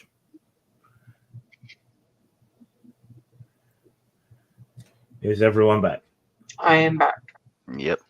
Yes. Yes. Okay. Could Cool. I quickly ask for help for my friend? I did post in your server. I don't know if you've seen it, but we've got people on the stream that aren't on your server. Okay, sure. I put it in the general channel. Basically, one of my friends has a family dog which needs surgery, and they're getting all the help that they can for it through charities, but they still need to raise £600. They haven't got any money because they spent all their money fixing their mum's wheelchair, because that's the state of things in the UK. You can get a wheelchair, but if it needs fixing, you're fucked. You've got to pay for it yourself. And you know, being on benefits and stuff, you don't really have a lot of money. So anyone that can help, they need to raise 600 quid. So far, I've raised about 200 in the last couple of hours through me asking people to chip in. But I'm just going to post in the comments. However, I think Grim will need to approve it. Yeah. I don't know if it gives you an option to approve it, or if I need to put it in the private chat and get you to post it. I think I have to post it, but I've got it from. Yeah, there's a PayPal that will go straight to my friend. If anyone can chip in anything to help save their dog's life, I would massively appreciate it. I love dogs, and it's my friend. So, 2 reasons why I'm trying to help here. I don't have 600 quid myself to give them, so if anyone can just chip in like a couple of pounds, couple of dollars, anything helps. Cool. All right. Yeah, help the puppy. Yep. Called Socks. Yeah, dog's called Socks. I can't post pictures in the chat on here, which is a shame, but it's a beautiful little dog. I saw Black the and white. What breed is it? Just a mutt. It looks like a mutt. It looks half border collie and half spaniel, like based on the ears and the colouring. But Yeah. No, I had to raise money to get a friend of mine a wheelchair, and terrified of them damaging it. yeah, I mean, For the like same the owner of this dog, they're 19, so them paying for their mum's wheelchair to be fixed when they're on disability benefits themselves, it's not a great situation. So, No. We'll share this around some places too, see if I can get any I've help for sent you. out and they have. If I find it on post on Cheers, Facebook, then yeah. I'll share it with everyone on there. Yeah. Cool. Right. Meanwhile, in the game world, we're avenging potatoes rather than puppies. And the plan is, or was, before our break, which I need to take the ticker off.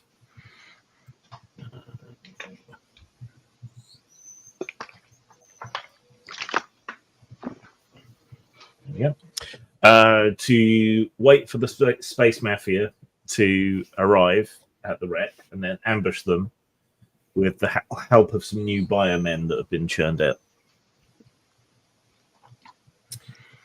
Have you had any other thoughts or ways to refine the plan? What other weaponry do we have? I was also thinking about getting back onto the ship and seeing if we can ambush them that way. You've only really got what's on your sheets. What kind of weaponry does this ship have? What, this ship or your ship? This one that we're on. Nothing, because it's a wreck. Though then you might be able to find something if you scavenge through the decks. Okay, so it doesn't have any like cannons or anything No, that could be used No. to target the incoming ship. no. Your rocket does.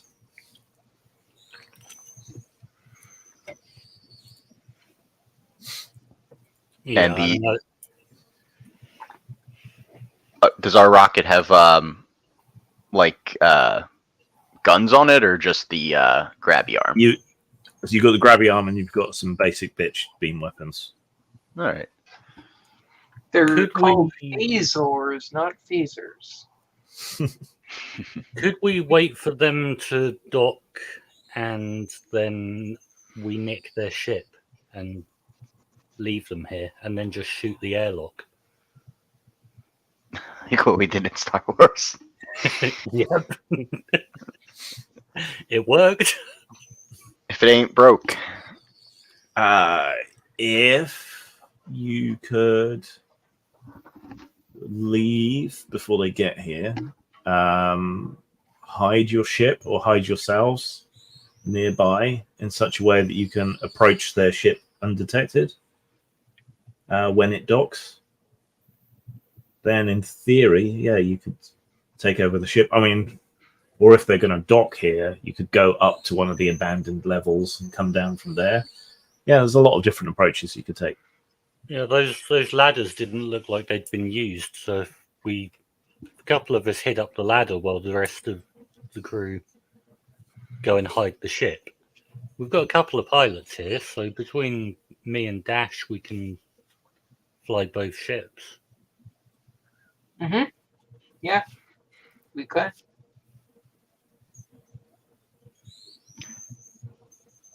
All right. I Maybe will not give. just-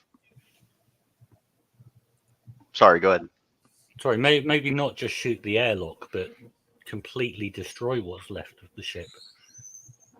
Are we sure? So we're sure these are the baddies, the Americans. There's nothing else going on here. If calling them the space mafia was the key to tip us off to just go with it, then I will. You can be suspicious. It's fine. These men were forcing this scientist to murder potatoes, and we should save the potatoes. We I should just wanted- somehow get them aboard the ship. Dash is looking carefully, like furtively, as potatoes in his bag, looking back at Lord, hides the bag. We've got to figure out where they're taking the Gollum men. I'd like to know that, because if we just blast them all, then there's a bunch of these little pink stretchy guys out there somewhere, hopefully not doing something terrible. Well, much the same as there's a bunch of humans out there, hopefully not doing something terrible. You know what? I can't argue with that. But I'll take to the ship, and I'll see if I can at least once they embark onto this relic, the Hoon, then I'll try and sabotage their ship. How long do we have before they'll arrive? I don't know. Anytime soon. As I said, it's hard to keep track of the days here. Do we have time to rescue the potatoes? If you work quickly, then perhaps. Then quick, we should load the potatoes onto our ship. Okay. Actually, yes. All right. So you hurriedly empty every tray you can, and load the potatoes into crates and shuttle them back to the ship. Your cargo hold is now full of space potatoes. And then what is the plan from here? So Saul is going to go back to the Prospero and hide somewhere in the debris. And Is that right? Yeah, and once they've landed and are ready for their pink guy pickup, I'm gonna pull in and try and disable their ship, or at least just grab it. I was gonna just wait upstairs because there's ladders that no one uses, and then as soon as they've gone past, go and get in their ship and drive off with it. I bet they leave the keys in the ignition. So Saul in the Prospero is then the backup plan in case you can't wrest control of the ship. Yeah, if they don't leave the keys in the ignition and I can't hotwire it, then he can just grab it and pull it away because it's not like they can follow us in this thing. Yeah. We can just take our time getting back to wherever we're going. So who's going back to the Prospero and who's staying on the ship to try and hijack the Mafia? I'm gonna stay on the massive ship where the German scientist is, and I guess Lord is staying. I guess. Well, who's gonna fly our ship? Yeah, it's true. I can pilot it. I did build it after all. Okay, if you can pilot it, then that's cool. Then Dash can stay. Mhm. I suggest Prince Volgar goes with Saul just in case they encounter any trouble out there, so that there's at least 2 people to a ship. Okay. So Lord and Dash are going to wait, and Volgar and Saul are going back to the Prospero and going to try and hide it. Yep. Okay. Right. You take up your positions. The scientist, Dr. Schwartz, elects to head to the ship. Oh, Schwartz, why didn't you say so? So that he's on the Prospero and can leave as soon as possible. Right. Let me see.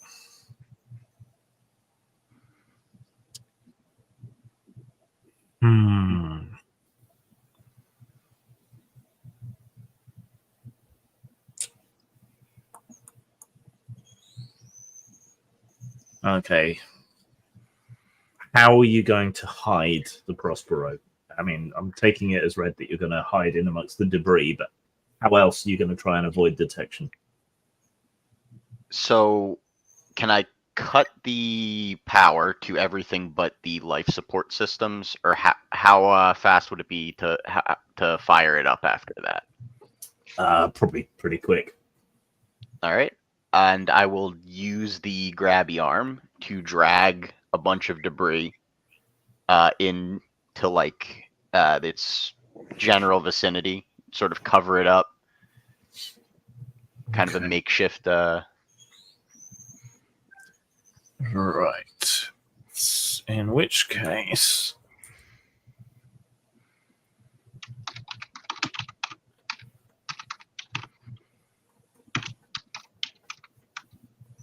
make a Starship Systems roll to hide the Prospero. You have a bonus of +2 for all the debris.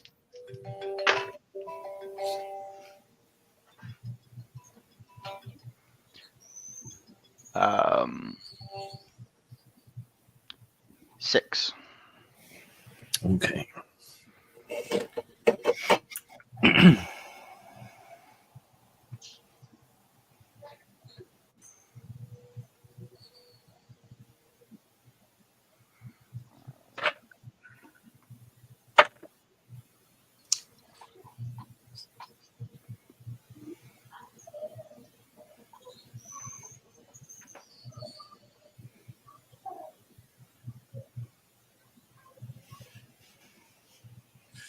Okay.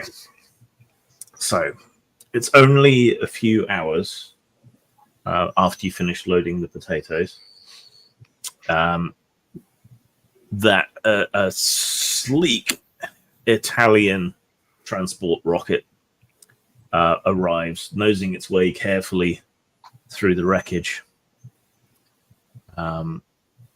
It's moves in close to the wreck of the Hoon, extends its own cargo claw, and pulls itself close and locks on to the airlock.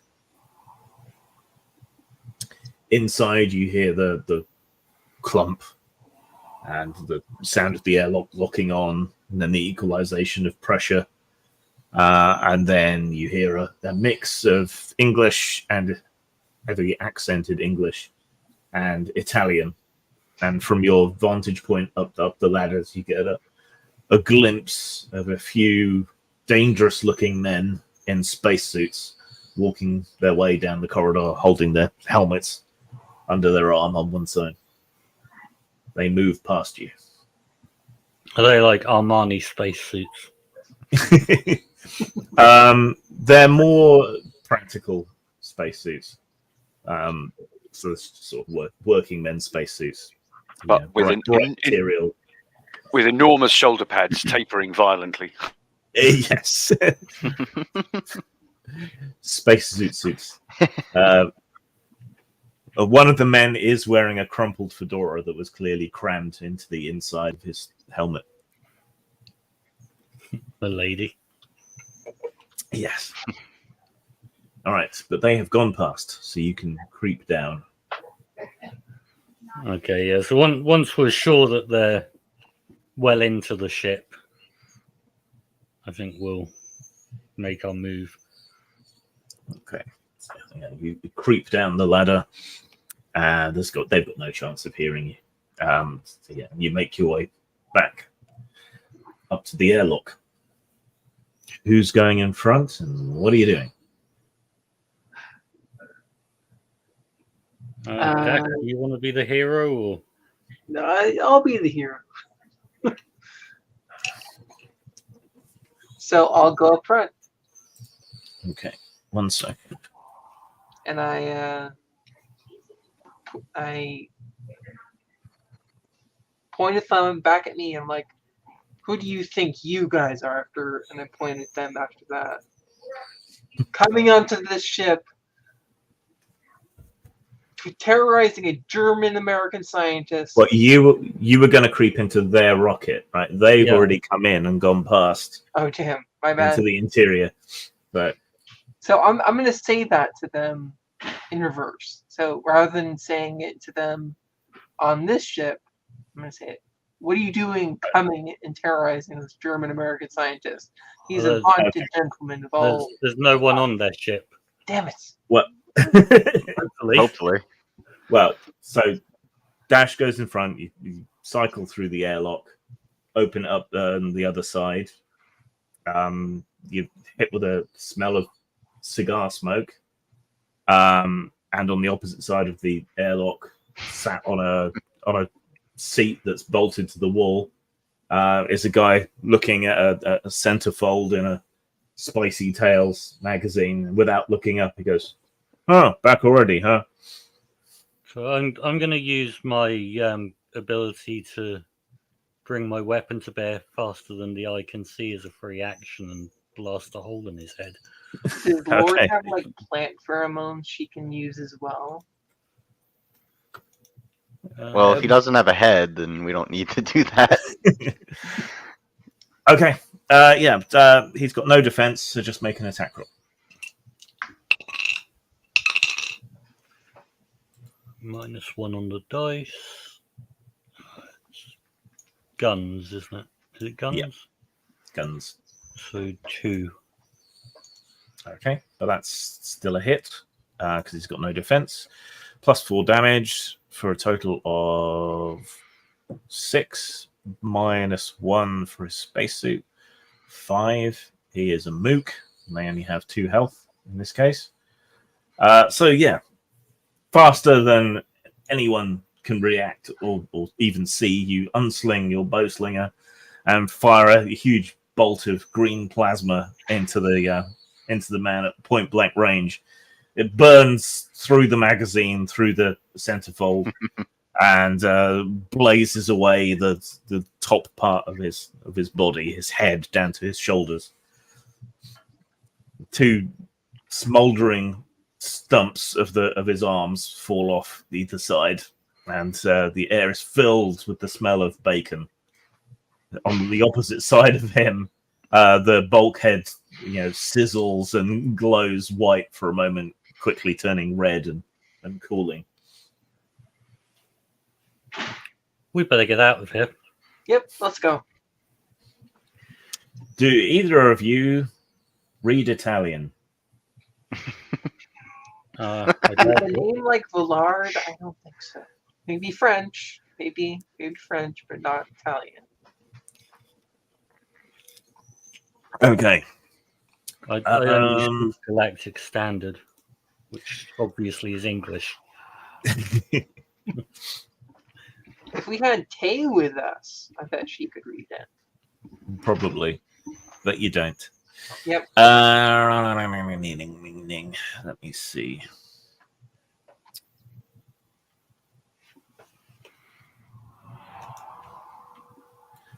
Okay, well, figuring out, spaceships are pretty similar. It would be a Starship Systems roll, but you don't have that. So just roll.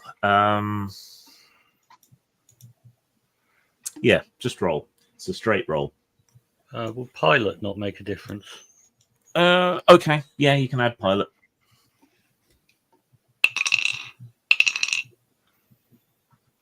Zero.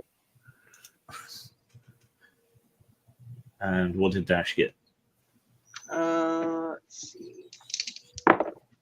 I got a 1.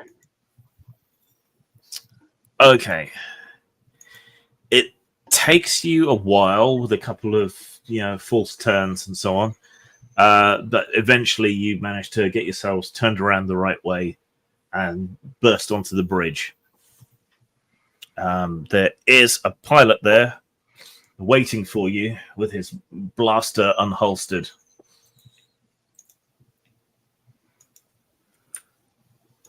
Could I, again, quick draw? Yep. So that will mean you go first.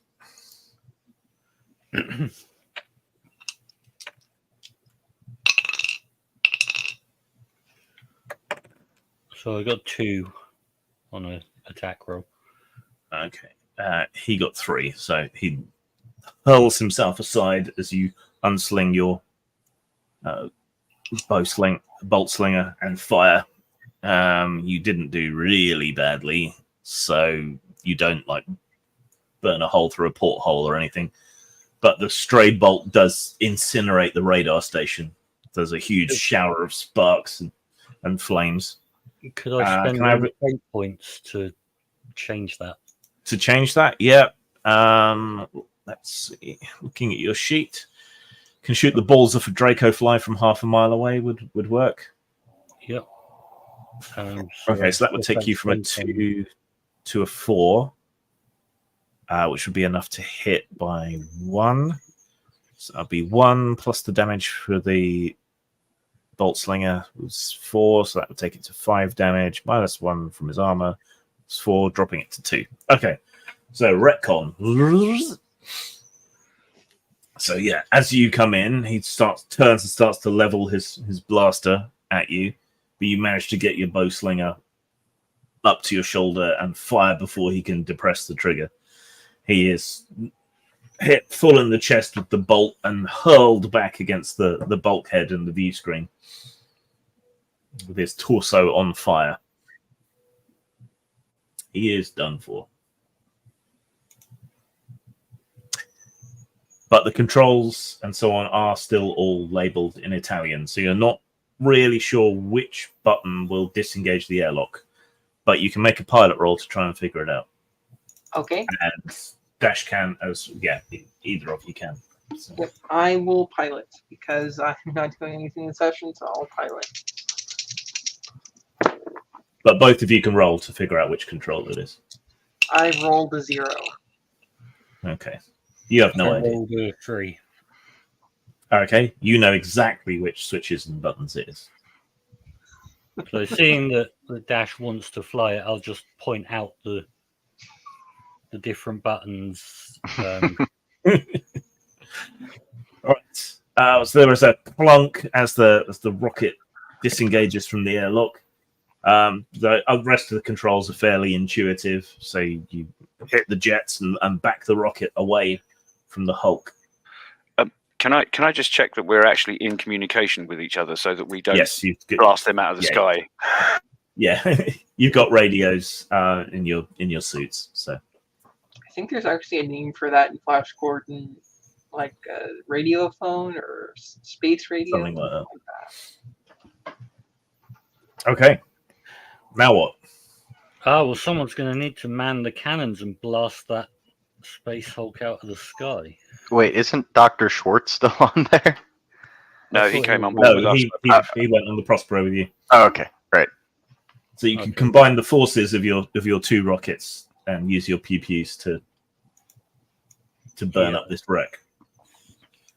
So that'd be a weapon is throw? You've got as much time as you want, really. Oh, okay. So yeah, you've got weak pew-pews on both rockets, but by concentrating your fire, you can at least burn out the section that the Mafia guys are going to be in. So yeah, the space is full of molten blobs of metal and scorched Italian-American corpses. I'm floating here.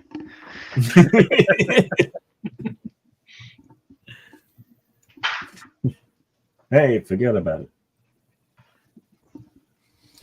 All right. So, but now what?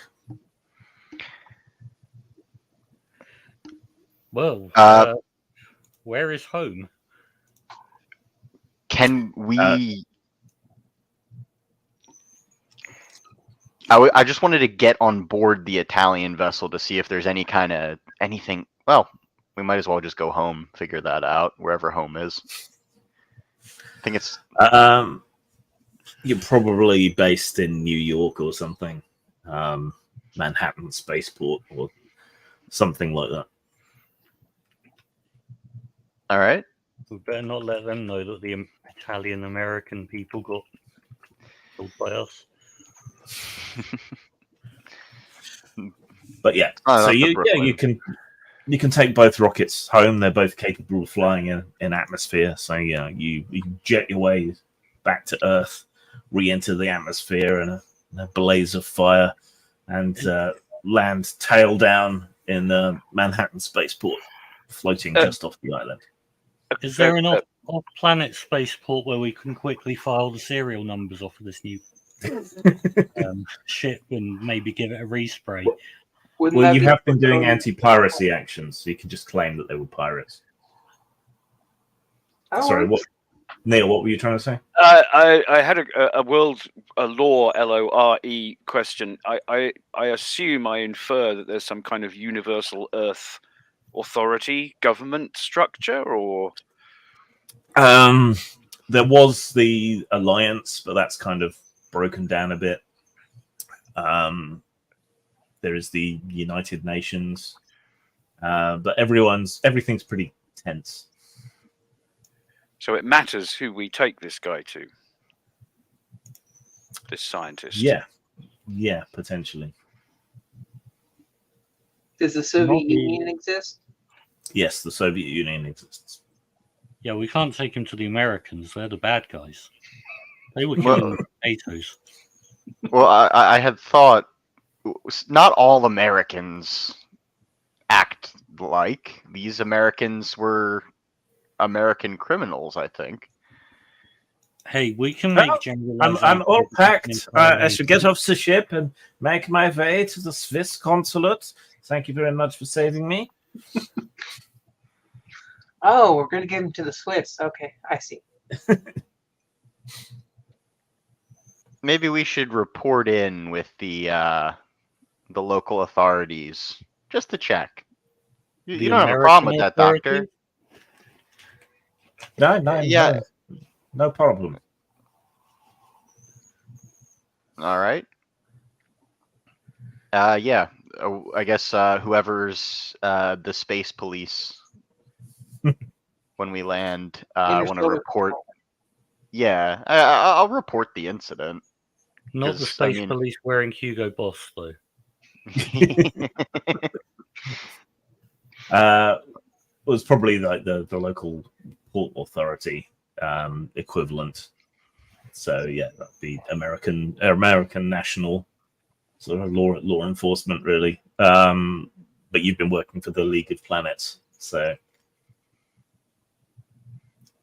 are you going to report it as piracy, that you dealt with the pirates and salvaged the ship?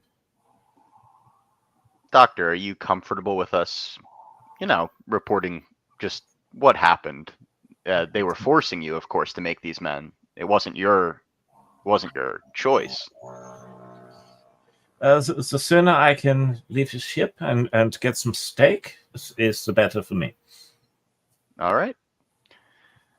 Then I'm gonna report it honestly, unless anybody else has any objections. We get to keep the ship, though, right?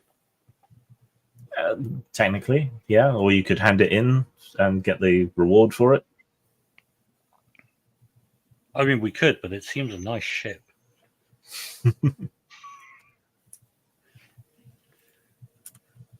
It's actually slightly better than the Prospero. At least it will be after a bit of work. Let's salvage the parts and put it onto the Prospero. It's an Air Toro Mark 1. Aspects: Italian style, hardened shielding, sleek and swift, and the claw. It has maneuver 3, ship systems 1, cargo hold 2, grappling system 2, salvage system 3. It has an ex-military beam cannon on it for +3, so much better than your laser, and an energy shield. It is rated for atmospheric entry and can salvage hazardous cargo. So we should probably take this back and go and get that uranium. Oh yeah, absolutely. But After you get the controls translated. I do have another idea. Lord, can you ask the potatoes if they would be willing to cooperate in an experiment? What kind of experiment?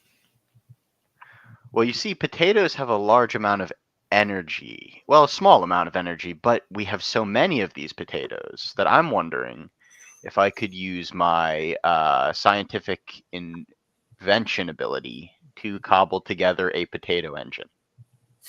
I don't know how Gonzo we're going here. That would be more of a long-term project. Okay. With enough potatoes. Well, I mean, you could disintegrate potatoes by rendering them to their subatomic parts for power, the same as you can other things, but they're not particularly good at that, and it does have the disadvantage of killing the potato. You might be able to extract their vril energy somehow, but that seems like a more long-term project. You have kind of bypassed Act 4 by murdering everybody. So I'm afraid that's actually probably going to be the end of the session. We've really got to... Well, I don't want to say stop doing it because it's working, but it's making our game shorter. But yeah, so what eventually happens as a result of your actions or inactions is that the mafia aligns itself with Batista to take over Cuba, but with the aid of an army of biomen, they were able to later stop the Cuban Revolution from happening. So it remains a mafia/dictatorship policed by biomen. So yeah, that's fun. But yeah, otherwise, I'm afraid that's an early end to the session because you were cunning and yet murderous. Short term. Yeah. So I hope you had fun despite the relative shortness of the game. It was fun. It was good. Yeah. So next week is T-shirts, Darwin's World game, which starts earlier, I think. Starts at 7. That's be over on T-shirted Historians channel. Don't know where he was tonight. Hope he's okay. See if I can get hold of him. And then the week after that, we will be playing Airship Pirates. Awesome. Is that Um, the D6 version or the original system? It's the Ubiquity one, I Okay, think. so I think that's the original one. Yeah.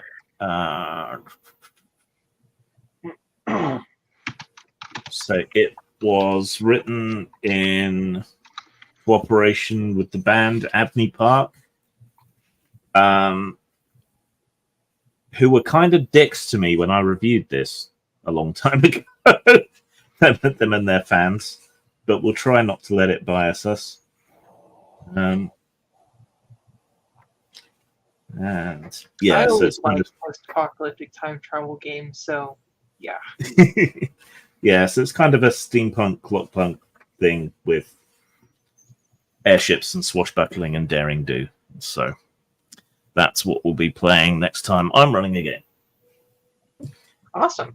I'll be there. Thanks for joining me, Ladles and Jelly Spoons. And yeah, we'll see you later. Help the puppy. I will post the link again. Thank you, Grim. There we go. Help the puppy. Just a pound or two. Every little helps. Subscribe to this channel as well as my other channel. I know it's on 420 subscribers right now, so feel free to blaze up, but do it quickly. And let's get this channel subscriptions up. All right. Adieu. Thanks everyone for playing. Thanks everyone for watching. Like, subscribe, share, all that jazz. And I'll see you in a couple of weeks. Yep. Bye. Bye, guys. Bye. Take care.